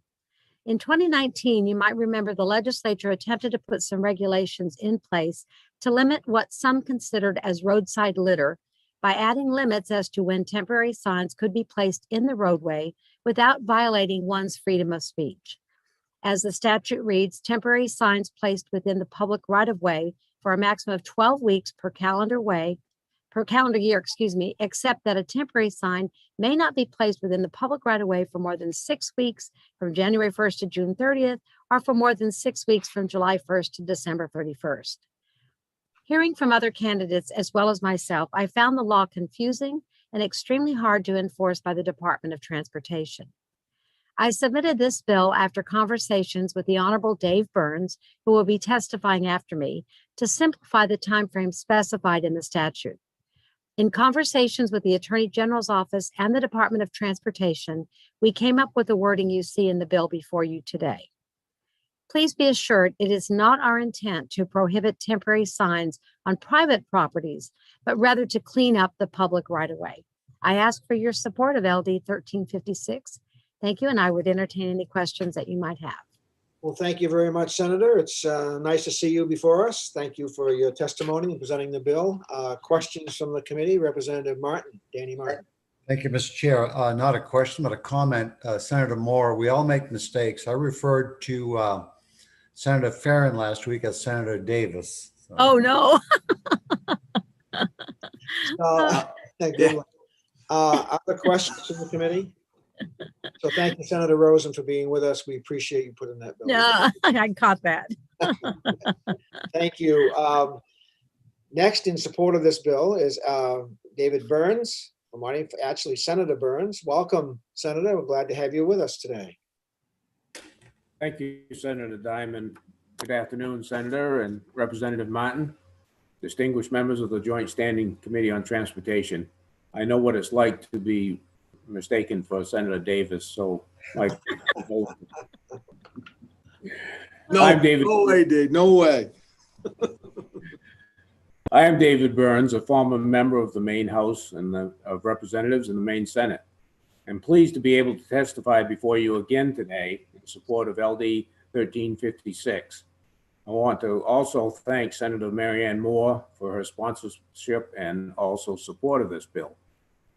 Like most of you representatives and senators, I have run several political campaigns and have used political signs as a major part of my campaign. I think they play an important part in gaining name recognition, especially in the Senate district, where you don't know most of the constituents. However, like most of the public, I get very tired of seeing so many signs for so long a period. Just like robocalls, I believe too many signs for too long a time are counterproductive to a campaign. But more importantly, I believe too many, too long diminishes the importance of our electoral process and our citizen legislature model. In Maine, we take great pride in our sign laws, thanks and mostly in great part to your Transportation Committee. We try to keep an important balance between informing the public with valuable information and that of cluttering our beautiful state with too much signage that often aggravates our friends and our neighbors. We all know that the placement of a political sign on a constituent's property, which is not restricted by this bill, by the way, not only gains the support of that constituent, but it also acts as a testimony on their support of the candidate to others who see it. In Maine, we would always we should always enact laws that are consistent for fair to all groups that want to place them on a public way and enforceable.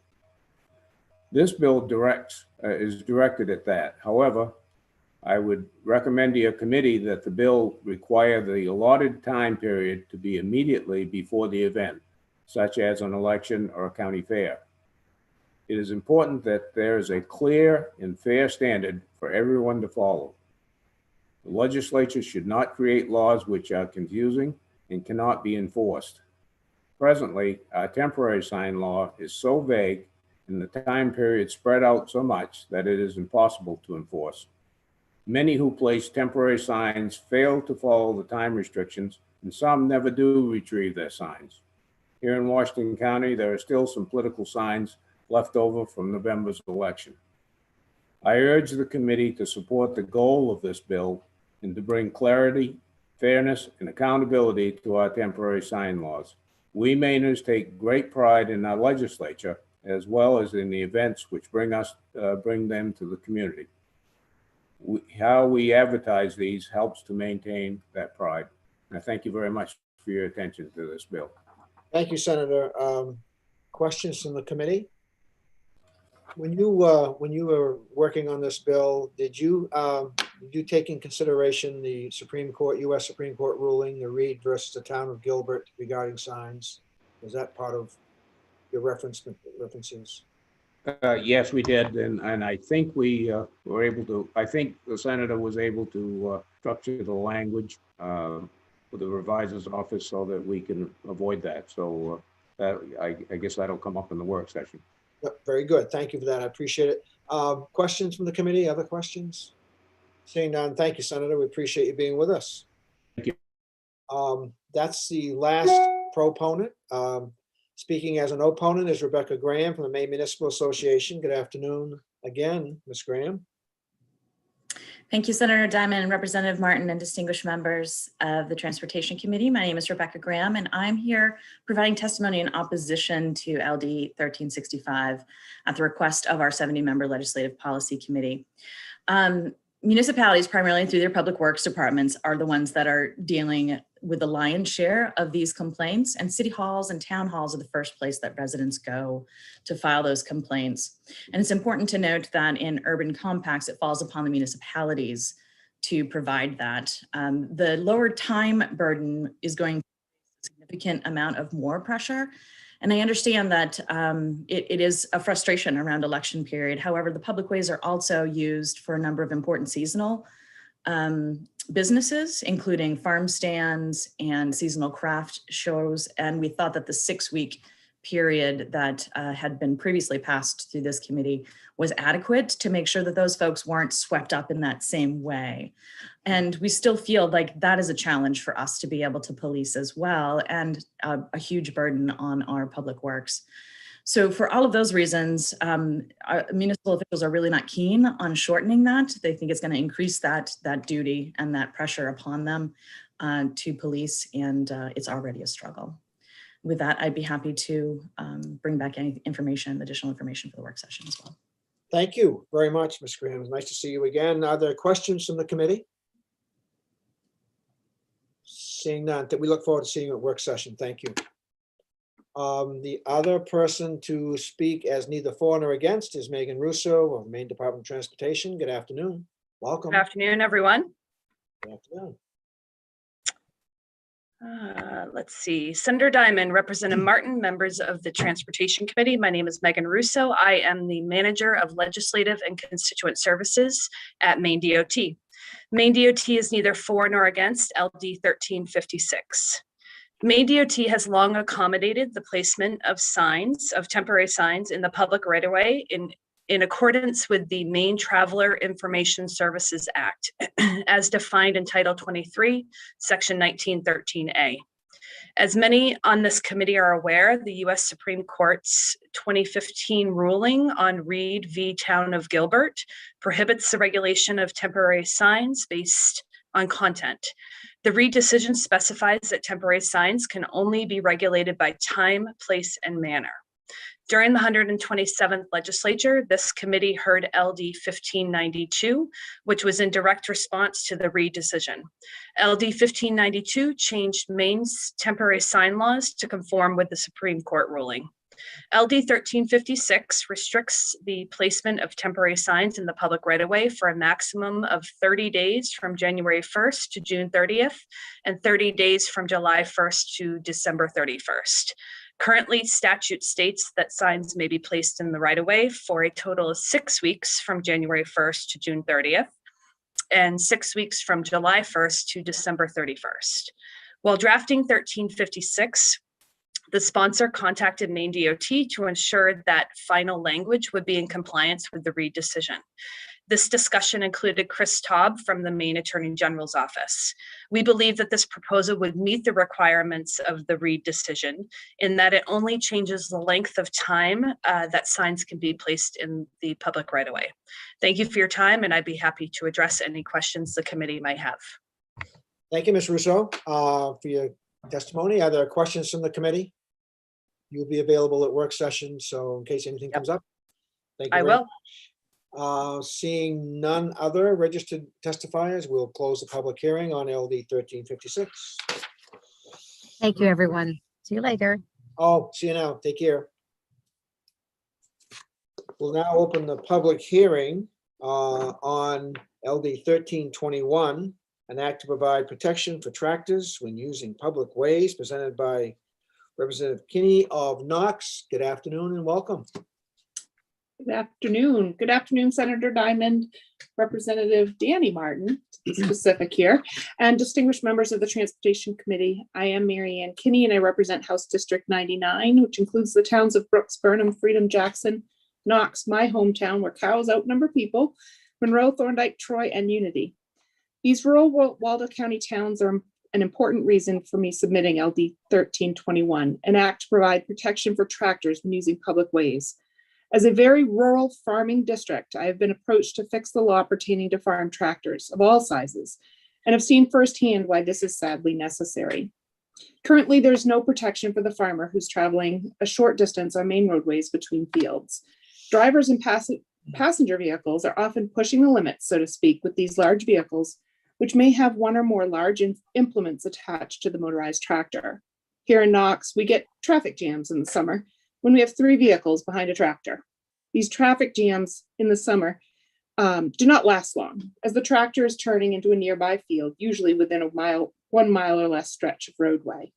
Some tractors do travel longer distances, but they have a way to travel at speeds upwards of 35 miles an hour in high gear, helping with that slow moving speed. An example of a tractor with multiple implements is a tractor with a baler and a hay wagon during the very short Maine haying season. Many farmers around here also carry a CDL, like myself and my husband, and absolutely understand how the pivot points affect the turning ability of a tractor with 1 or more additional implements attached. Sadly, because we live in an instant gratification world today, passenger vehicle operators find slow-moving, relatively speaking, vehicles like farm tractors to be a nuisance. Little do they know that the food they hope to find on their table is dependent on these vehicles. In recent years, the issue of passenger vehicles interfering with or causing accidents with tractors has been increasing.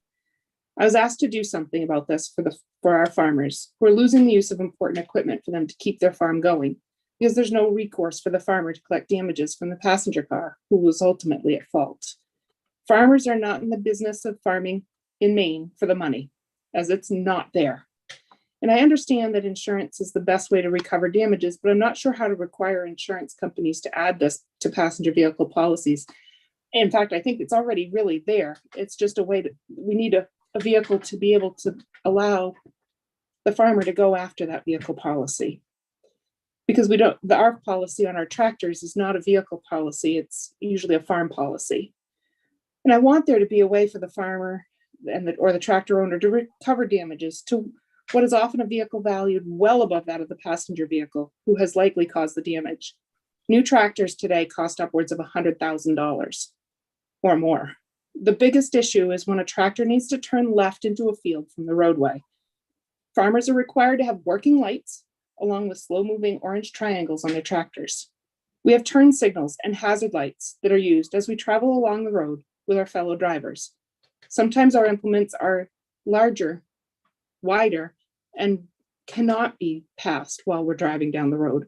We try to keep those at a minimum so that passenger vehicles can pass us. When we use a left turn signal and a passenger vehicle chooses to pass us on the left and ignore our signal, an accident is almost always inevitable. Tractors are large and can cause damage to passenger vehicles, but the fenders and other parts of today's tractors are made of plastic and are very expensive to replace. Farmers do have insurance policies to cover damage to their equipment and for many other reasons that an insurance policy is important. However, as you all likely understand, when you file a claim, your premiums increase. Understandable, of course, that if you're drained on the resources of the insurance company, you should pay more. But in this scenario, the farmer is often not the responsible party. And I'll state again, I'm not sure that this is written to satisfactorily address the situation, as most insurance policies would cover this, but I do hope that we can achieve some form of support for our agricultural community as they traverse main roads during their workday, which often begins before dawn and extends to well after dark. And I thank you for your time, and I would be happy to answer any questions you may have, and I'd be happy to work with the committee between now and the work session, as well as attending the work session, on ideas you may have to help us in Maine's farming community. Thank you. Thank you, Representative Kinney, for that. I just have a clarification for the work session. Section 8, passing a lane not adjacent to that of a tractor. What would be a lane that's not adjacent? I'm not sure where that came from, because that doesn't make sense. No. Unless they're talking about the oncoming lane, but that's still an adjacent lane, so. Right. Yeah. Unless they're thinking the tractor only takes up the breakdown lane, which those usually are often not large enough. We usually have to take the breakdown and the travel lane because our equipment is wide, Would you be able especially for bale and hay. would you be able to clarify that for work session, so we might just get that piece cleared up? Yeah, I'm not sure what that means. Okay. We appreciate that. Thank you. Representative Danny Martin. Thank you, Mr. Chair. Representative Kinney, thank you for presenting this piece of legislation. Question, and you may not have the answer, but I mean, you're talking mostly farm implement equipment, correct? Now, these tractors that ride on designated highways, are they registered or licensed? No, we Because do it- not need to license because Right. we're just traveling from Farm field to field. Usually I know I have some neighbors that have land in adjacent towns. They're not all, my family farm is actually very fortunate. We're all located in one town, but the tractors do travel along the roads and we do not need to be registered. And we don't have to have licensed drivers either. Just as clarification, a lot of times it's children and they can start driving the tractors at age 10. Yeah, the reason I asked the question, Representative Kinney, is because years ago, that was the case. If you traveled farm to farm, you didn't need a license and you didn't need a registration. And I was just wondering if that was still the case, and I guess it is. Thank you. Thank you very much. Any further questions from the committee?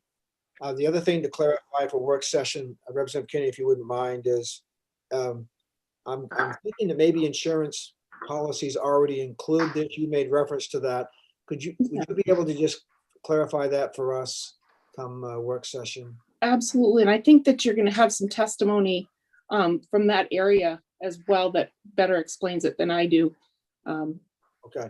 Insurance wasn't necessarily the place I was going with this. I just wanted to have some kind of a rule on the road that protects the tractors from the passenger vehicles that are, and I think a lot of it is just because, as I stated, we're in an instant gratification world today where some people just get a little too impatient behind the wheel and need to understand that we're working when we're in these tractors. Yep. I think you probably see that on your job as well. So we don't have anybody registered to testify on this. So when you do come to work session, it would be really helpful to have a couple of those points maybe clarified. What I saw was written testimony that on this bill, on that insurance piece. So that maybe that's where. All right, thank you. Where you can kind of look that up, Certainly. just like I did. So nice of you to be here with us today. We appreciate that. So we'll close the public hearing on LD 1321. Thank you again. Thanks. We'll now open the public hearing on LD 1425. Resolve to dedicate a portion of Route 6 from Lee to Springfield in honor of Sergeant Blair Emery, and is presented by Representative Javner of Chester.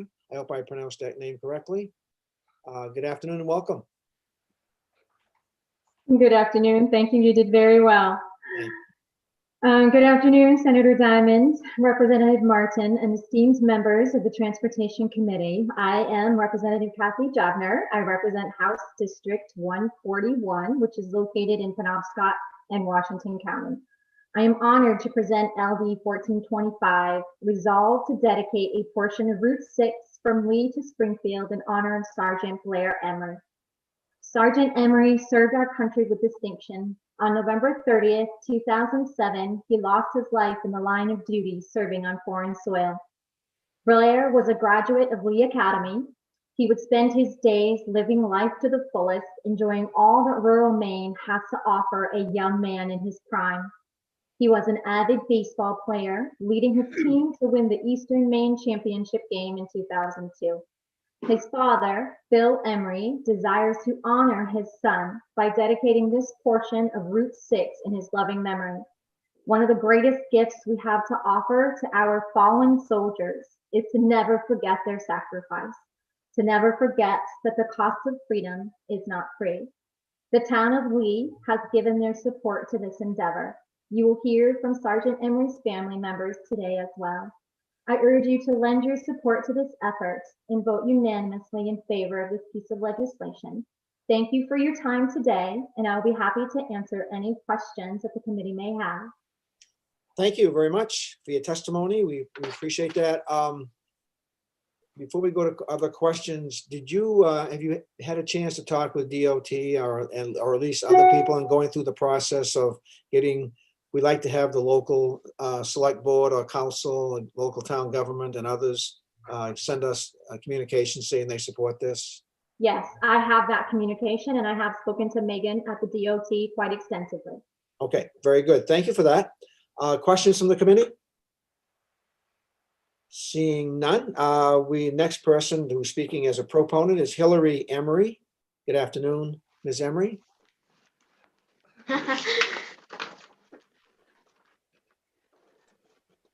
Senator Diamond, Representative Martin, and members of the Joint Standing Committee on Transportation. Good afternoon. My name is Hillary Emery, and I am the sister of Sergeant Blair Emery, who was killed in Iraq on November 30th, 2007. I am here to testify in favor of LD 1425. My brother was an amazing person. He was a great son, brother, husband, and friend. He was also patriotic and proud of his country. Blair decided at an early age that he wanted to join the military. After the events of September 11th, 2001, he was even more determined to serve and to defend our great nation. Blair enlisted in the Army when he graduated from high school in 2002 and was stationed in Fort Lewis, Washington. Blair represented the state of Maine well when he was in the Army, earning the nickname of Moose and being the guy who lifted everyone's spirits when they were facing the harsh realities of war. He was on his second tour in Iraq when he was killed by a roadside bomb. I am always proud of my brother, not just because of the way he died, but mostly because of the way that he lived. Blair grew up in Lee, and my parents and sister continue to live there today.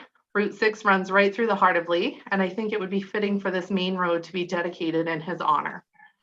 At this time, Blair is undoubtedly remembered by many in our small town. He had a big personality and was a friend to all. His friends can tell great stories about trips across Route 6 with him driving during high school when he drove a little truck that his friends called the Red Rocket. I can also remember trips across Route 6 with my family every Sunday on our way to my grandparents' house for family dinners. People still remember what a great left-handed pitcher he was for Lee Academy and how he loved to tell jokes and make people smile. I am asking for you to honor Blair with this dedication so that future generations will read his name and be inspired to ask questions and learn his story. Blair deserves to be remembered and for his name to be said. He made the ultimate sacrifice on that awful day 13 years ago. I am asking you today to please vote in favor of LD 1425. Having signs placed on Route 6 in his memory will remind people of the high cost of freedom. I know that my family will feel pride when we pass the signs and know that the state of Maine honors and remembers our hero as well.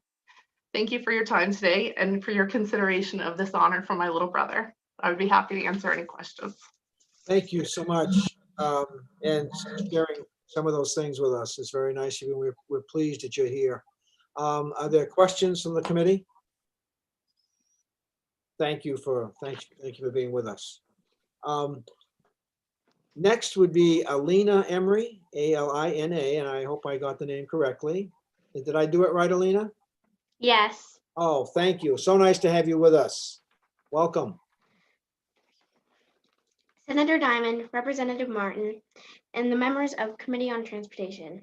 Hello, my name is Alina Emery, and I am the niece of Sergeant Blair William Emery, who was killed in Iraq on November 30th in 2007.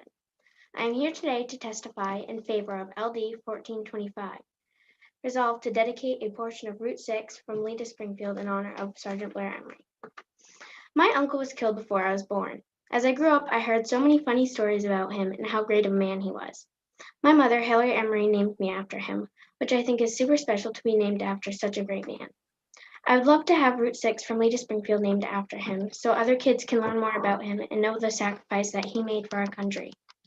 Other heroes such as Gary Gordon have bridges and roads named after them, and they deserve it, and my uncle does too. When I was little, I didn't just know about my uncle. I learned about other heroes who made the ultimate sacrifice too.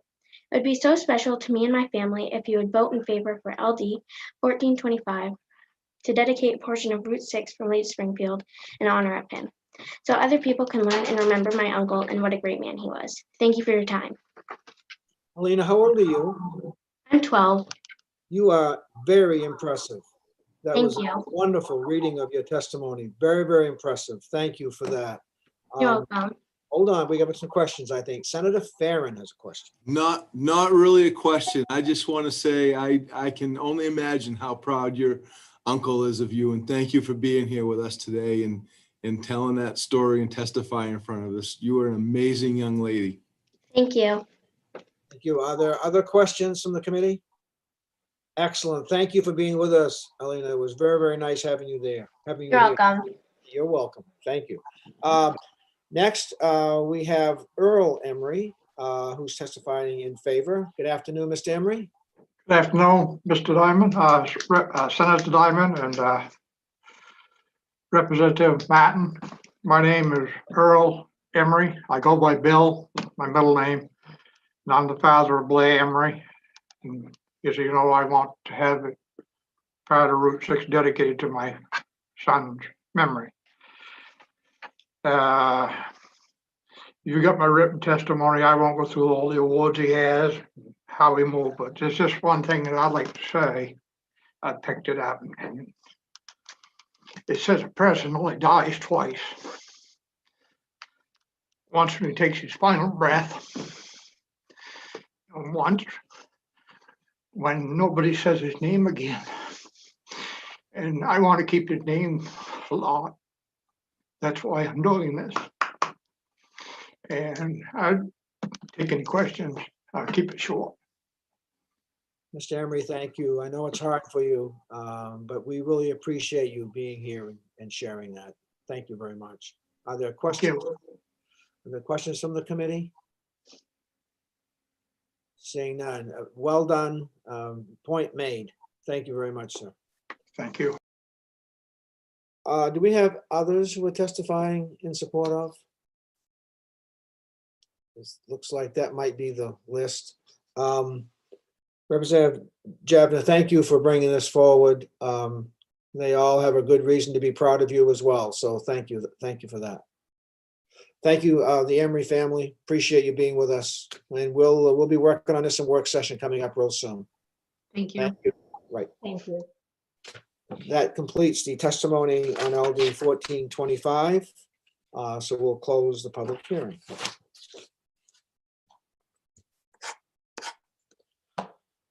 And we come to what I believe is the last bill of the day, and not the least. Oh, there is a picture of him there. Yes, very nice. We'll now open a public hearing on LD 1623, an act to require that motor vehicles be clear of snow and ice when operated on public ways, presented by Representative White of Mars Hill. Representative White, good afternoon and welcome. Thank you. Senator Diamond, Representative Martin, distinguished members of the Transportation Committee, State Representative Dustin White, I represent 10 towns in central Aroostook County, living in Mars Hill. This bill was brought forward to me by a constituent. This is nothing new. This is my second term on the Transportation Committee, so I've already seen this once before. This is my 7th year in the legislature. I've seen it numerous times, but every season, an accident happens, an incident happens, and a constituent reaches out to their legislator and asks them to put it in. And I'm hoping this year is going to be the year that we can make some progress on it to keep it from coming back every year. What this bill does, and I've made some changes from what we've seen in previous years, it puts a sunset for commercial vehicles, giving them 5 years to come up with some solutions to put them in compliance. I've also removed the speed limit. I believe in previous years, we've had like a 25-mile-per-hour speed limit or something similar. Trying to think of any other major differences between this one and the ones we've seen before. I have a constituent, I don't know, Senator, if you can see on the list of people registered, I have constituent Nikki, who plans to testify in support. She had an accident this past winter caused by something similar that I've mentioned before, and I'm going to let her tell her story. But this is just something I hope to keep the ball rolling with. I've talked to multiple trucking companies who express concerns. A lot of the big manufacturing plants have already set up solutions to this. I mean, up here we have Pineland Farms that does potatoes. We have the McCrum Farm, Penobscot McCrum, that does French fries. We have McCain's that does French fries. All of them have contracted trailer washout companies and other similar businesses to clear the snow off their trailers during the winter time. And this isn't really going to affect a lot of the overnight trucks. Anything that live loads isn't really going to have this issue because they're not standing still long enough to accumulate the kind of snow and ice that it's going to take to be required to be removed. This bill is only going to affect commercial trucks that are drop and hook, trucks that are going to sit in a yard for a couple days during a snowstorm or something like that. And like I said, a lot of the big manufacturing plants, and up here in my area anyway, already contract with somebody to remove that snow because it's a liability. So any further questions, I'll be happy to answer them. Thank you, Representative White. For that, we appreciate it. Are there questions from the committee? You're right. I think you're right. We've seen it before, but you do have a couple of changes here. So thank you for that. I don't have anyone supporting, but you say there is someone registered with a Nikki. Darlene, do you have? Representative Wood is here first. She's a co-sponsor, and then Nikki Poisson, who is also in support. Okay. Then we can go to the opposition. We'll go to Representative Wood, who is a co-sponsor. Good afternoon and welcome. Good afternoon, Senator Diamond, Representative Martin, and esteemed members of the Transportation Committee. I am State Representative Barb Wood, and I represent House District 38, which is the western end of the peninsula in Portland. I'm here today as a co-sponsor of LD 1623, an act to require that motor vehicles be clear of snow and ice when operated on public ways. I learned of this bill when a constituent contacted me after she saw a press conference that Representative White had held several months ago. She shared with me that she was on the highway in New Hampshire a few years back when a woman was killed because of the ice coming off of another car on the highway. New Hampshire passed Jessica's bill shortly thereafter, which is similar to what the intent is of what we're proposing here today. Personally, I am strongly supportive of this bill.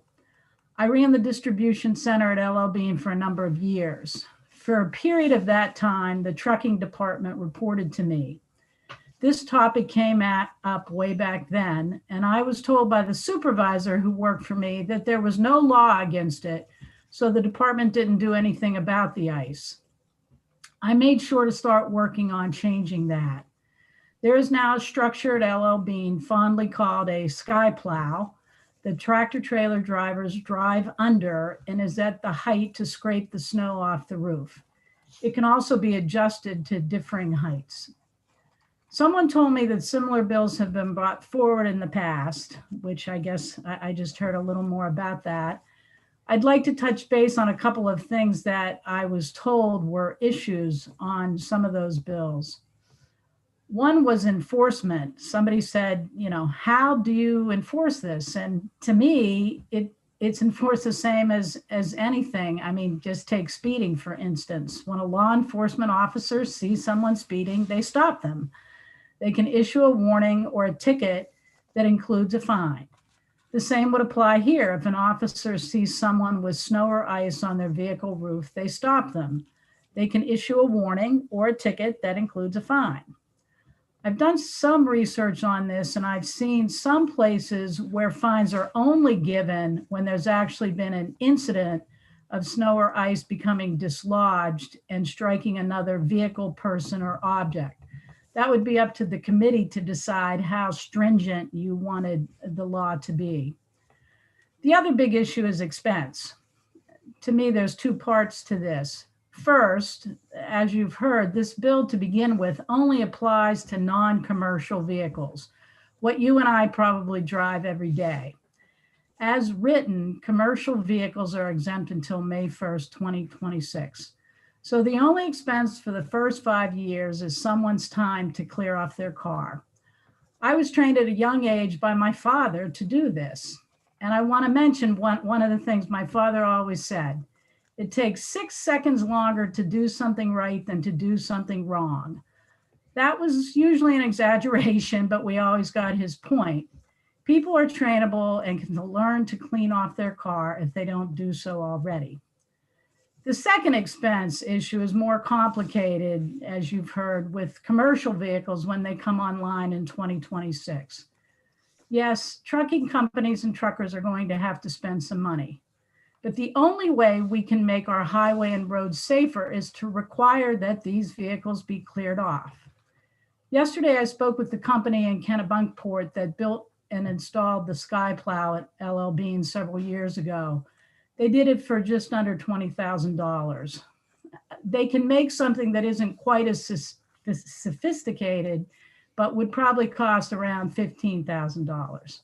They have installed these devices at various trucking companies around the state and as far as Nashua, New Hampshire, and Rochester, New York. These have been at places that have fleets of trucks, like LL Bean in Freeport, Hannaford in South Portland, Associated Grocers in Gardner. My point is that they are out there. But what about companies that say only have 3 tractor trailers and not a large fleet? That's a lot of expense for them. There are places that have gotten creative. I read about the Ontario Trucking Association, which created an app similar to what we have for electric vehicle charging station locations.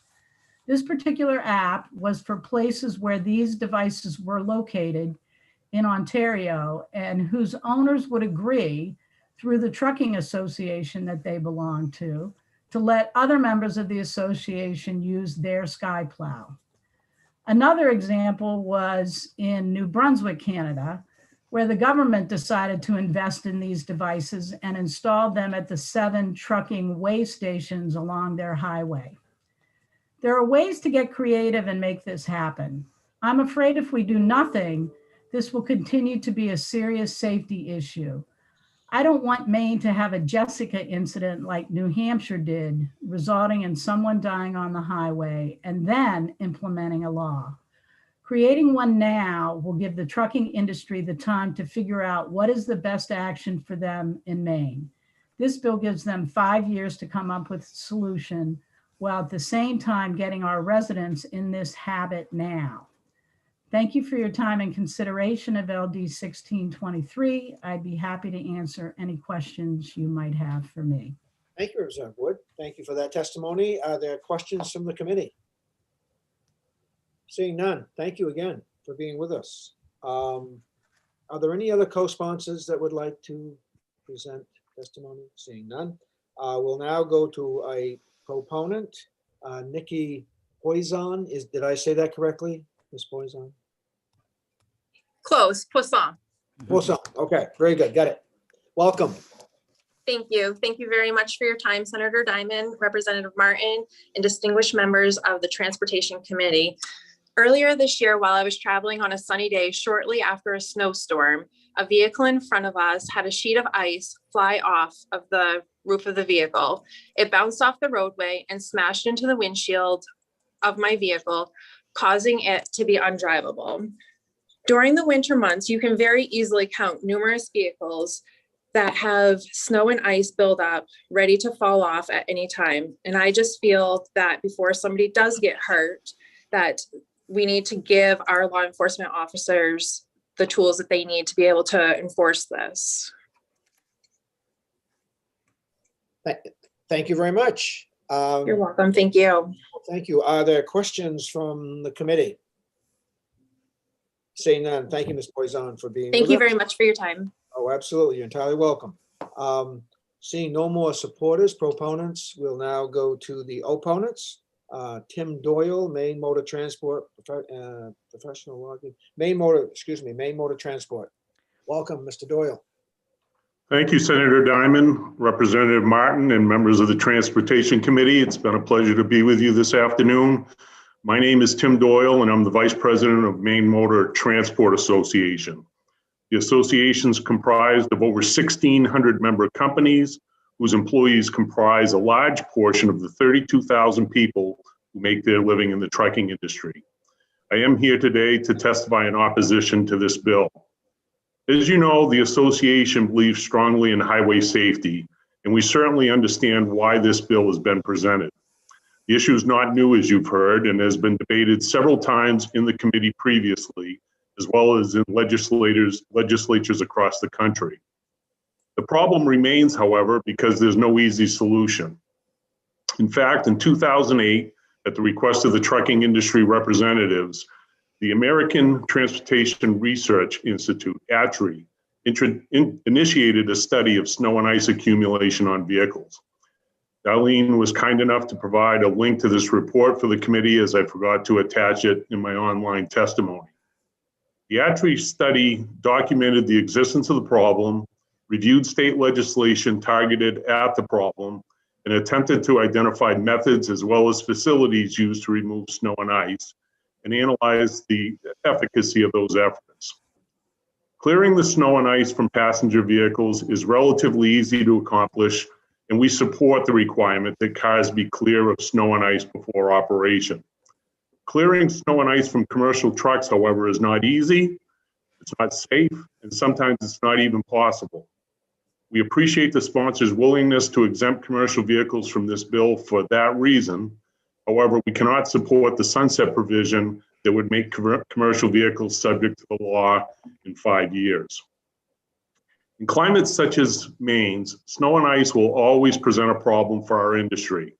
Snow that accumulates on the tops of trailers, thaws, and then refreezes eventually causes ice. It would seem that an easy solution would be to have the driver clean the top of the trailer prior to traveling on the highway.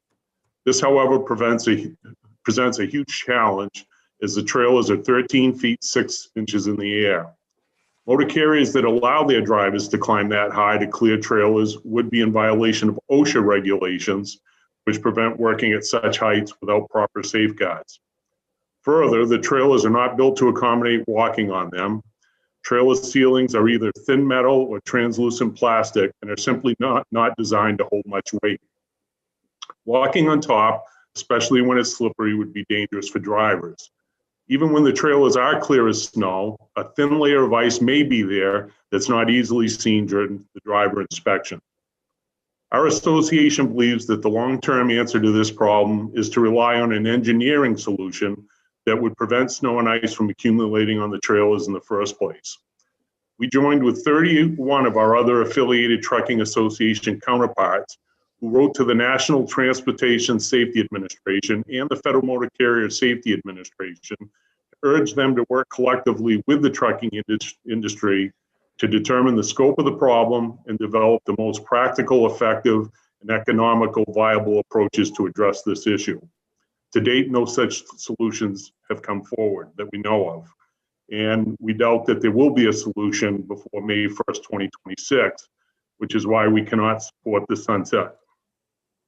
To address this issue, you've heard Representative Wood talk about solutions that are out there. Motor carriers have purchased scraping solutions, which help clear the snow and ice from the top of the trailer. These fixed stations are ideal for trucks that start from their home terminal and end up there at the end of each shift. This, however, is not the norm for much of our industry. Even where scraping stations exist, they are not totally capable of removing all the ice that accumulates, which could still place the drivers at risk for violation despite their best efforts. There are also a number of limited publicly available scraping stations. There are other types of stations out there, such as front end loaders that have a brush on them that blows the snow off the top. But these, again, are good for trucks that go to a fixed location and leave from that location and don't do much to help drivers who sleep overnight at a rest station. To conclude, we understand why this bill is presented, and we continue to educate our members on this issue, and we encourage them to have the trucks and the trailers be clear of snow and ice whenever possible. But given the impracticality and risk associated with mandating it, we urge the committee to vote ought not to pass on this bill or to carve out commercial trucks from the bill altogether.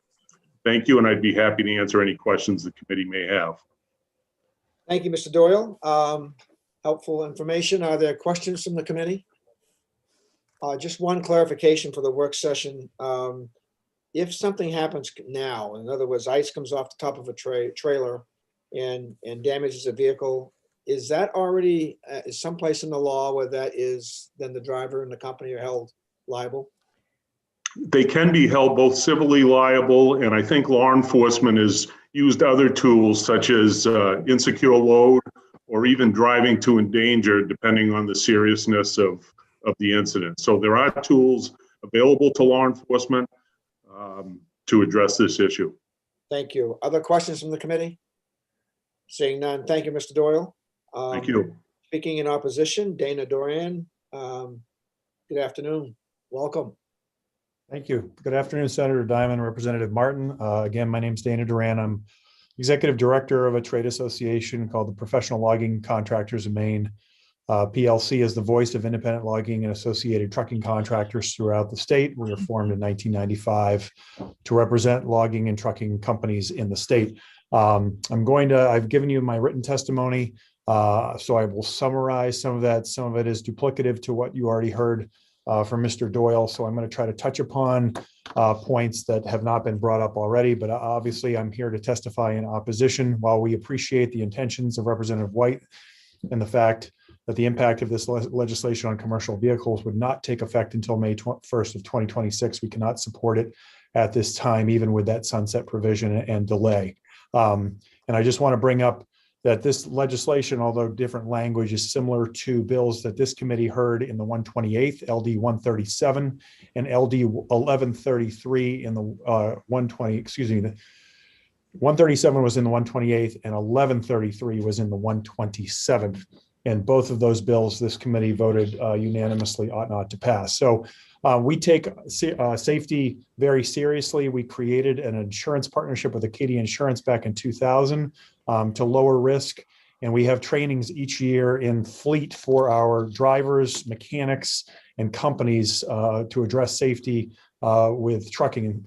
And this year is no exception, although we're doing it electronically. We have over 400 trucking employees going through one of our 3 fleet trainings this spring. And we are doing those with Troop K of the Maine State Police and along with Maine Commercial Tire and Acadia Insurance. So there's 4 reasons why we're in opposition. 1, snow and ice accumulation has not been identified by the insurance carriers as a major risk area. 2, it would create an unmanageable risk for operators, which you heard from Mr. Doyle. 3, it creates a new risk area as an unintended consequence, so I'll cover that one. And And then lastly, the discretion of defining what that solid accumulation means and when and how you prove what you've done as a driver obviously is very subjective. So let me key on a couple of these that haven't been mentioned already.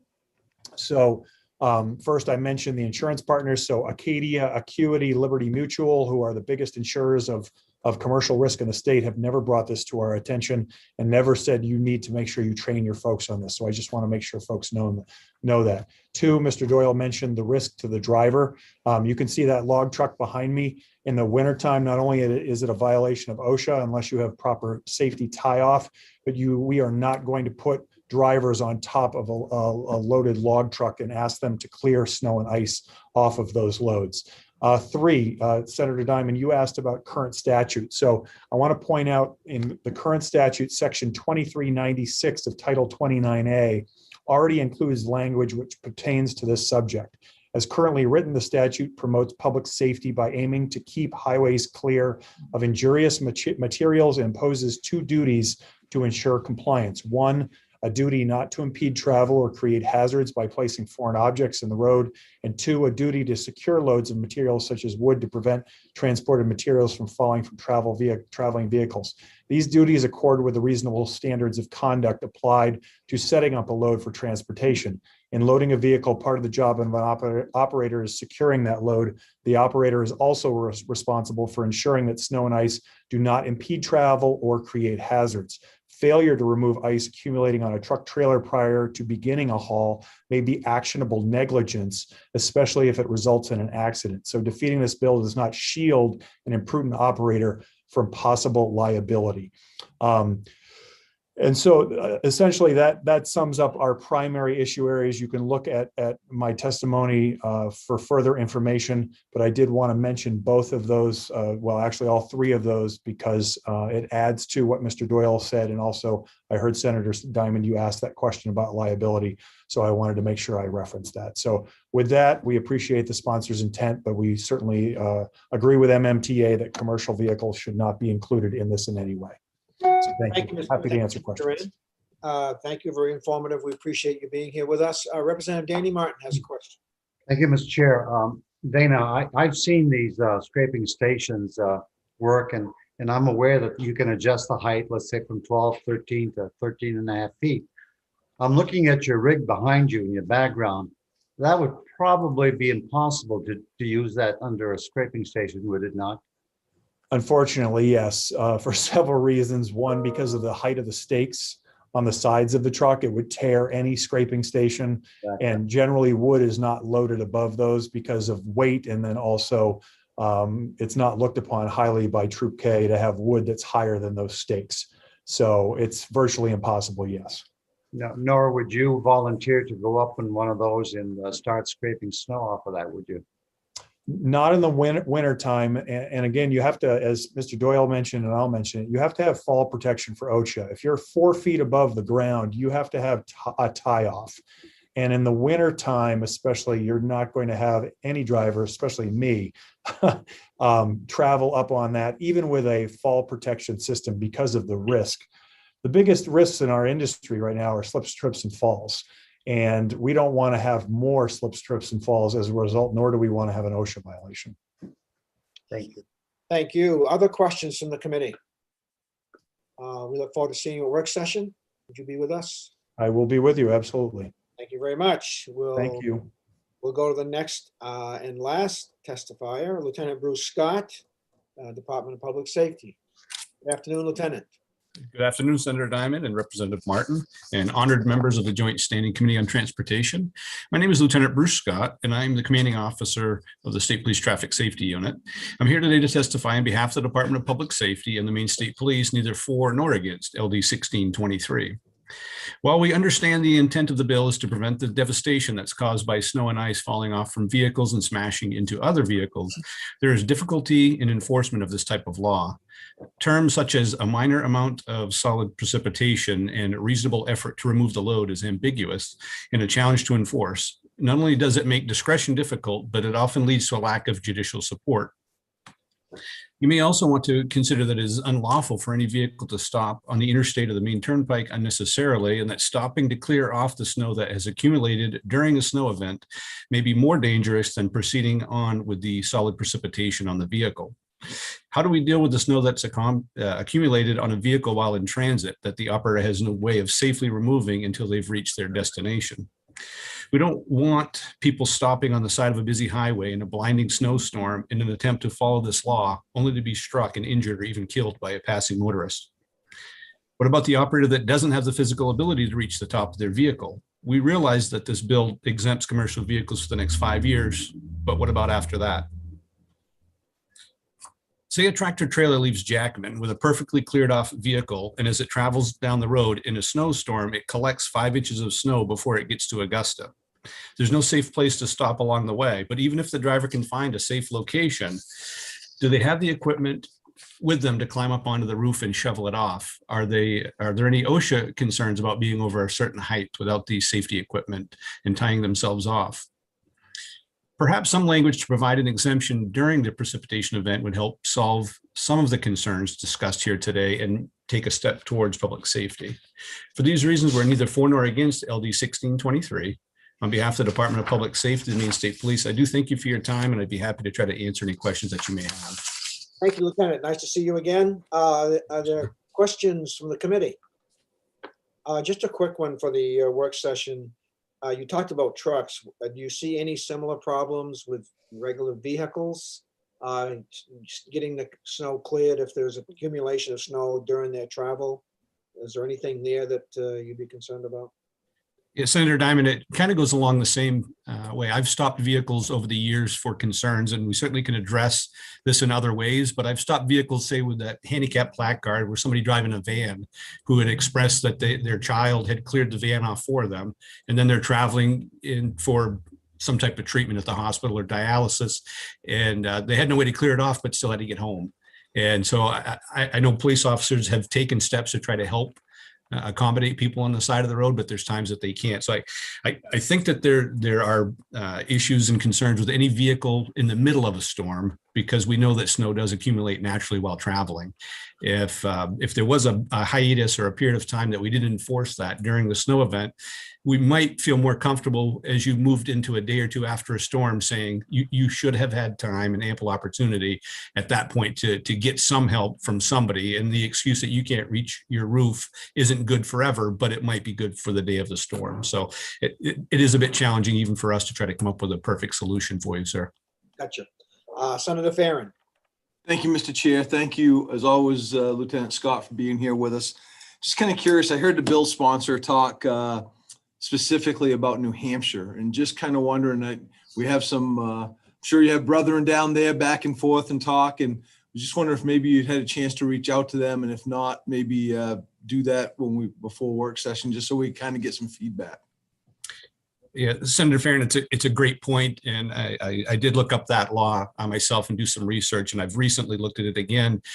Jessica's law does not actually specifically address the removal of snow from a vehicle, and you won't find snow written anywhere in their statute.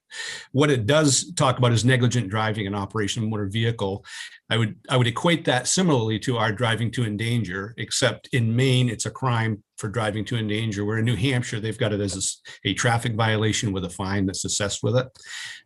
So I can certainly bring that to the work session, provide it to the group, but it really doesn't talk about removing snow. It talks about the operation of a vehicle in a negligent manner. It says whoever upon any way drives a vehicle negligently or causes the vehicle to be driven negligently, then they define it, is subject to a fine.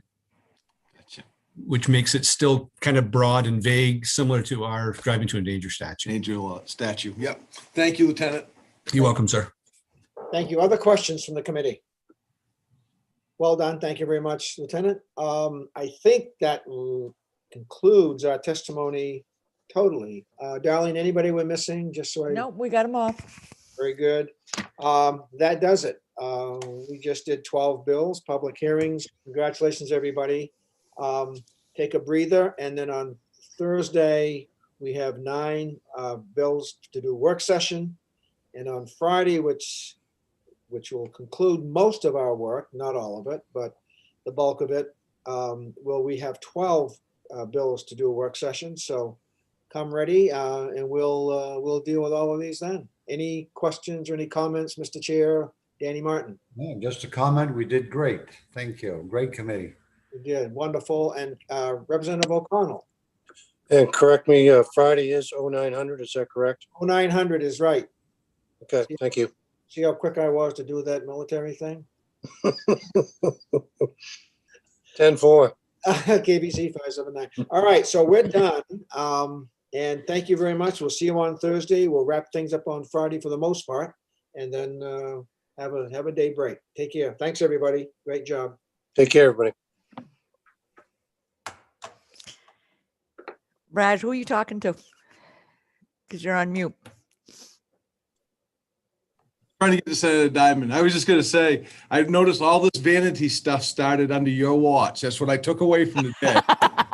Isn't that true? I bit my tongue, but I just noticed all that started. But we were so innocent back then. It was I all know. very nice. How can you imagine how that would have taken off? Oh my God, it was, and we were so naive and innocent. Nobody ever thought we'd put the C word and the F word on plates. I mean, Exactly. I follow one in every morning. I'll give you more examples that'll, at least they were shocking to me. I'm like Bruce White. I'm not smart enough to understand what some of them are. My daughter, my grand, they'll go, "Hey, look at that bam." I go, wait, what are you talking about? Hey, great job today. Great thing running through. Thank you, folks. Yeah, thanks everybody. See ya. See ya.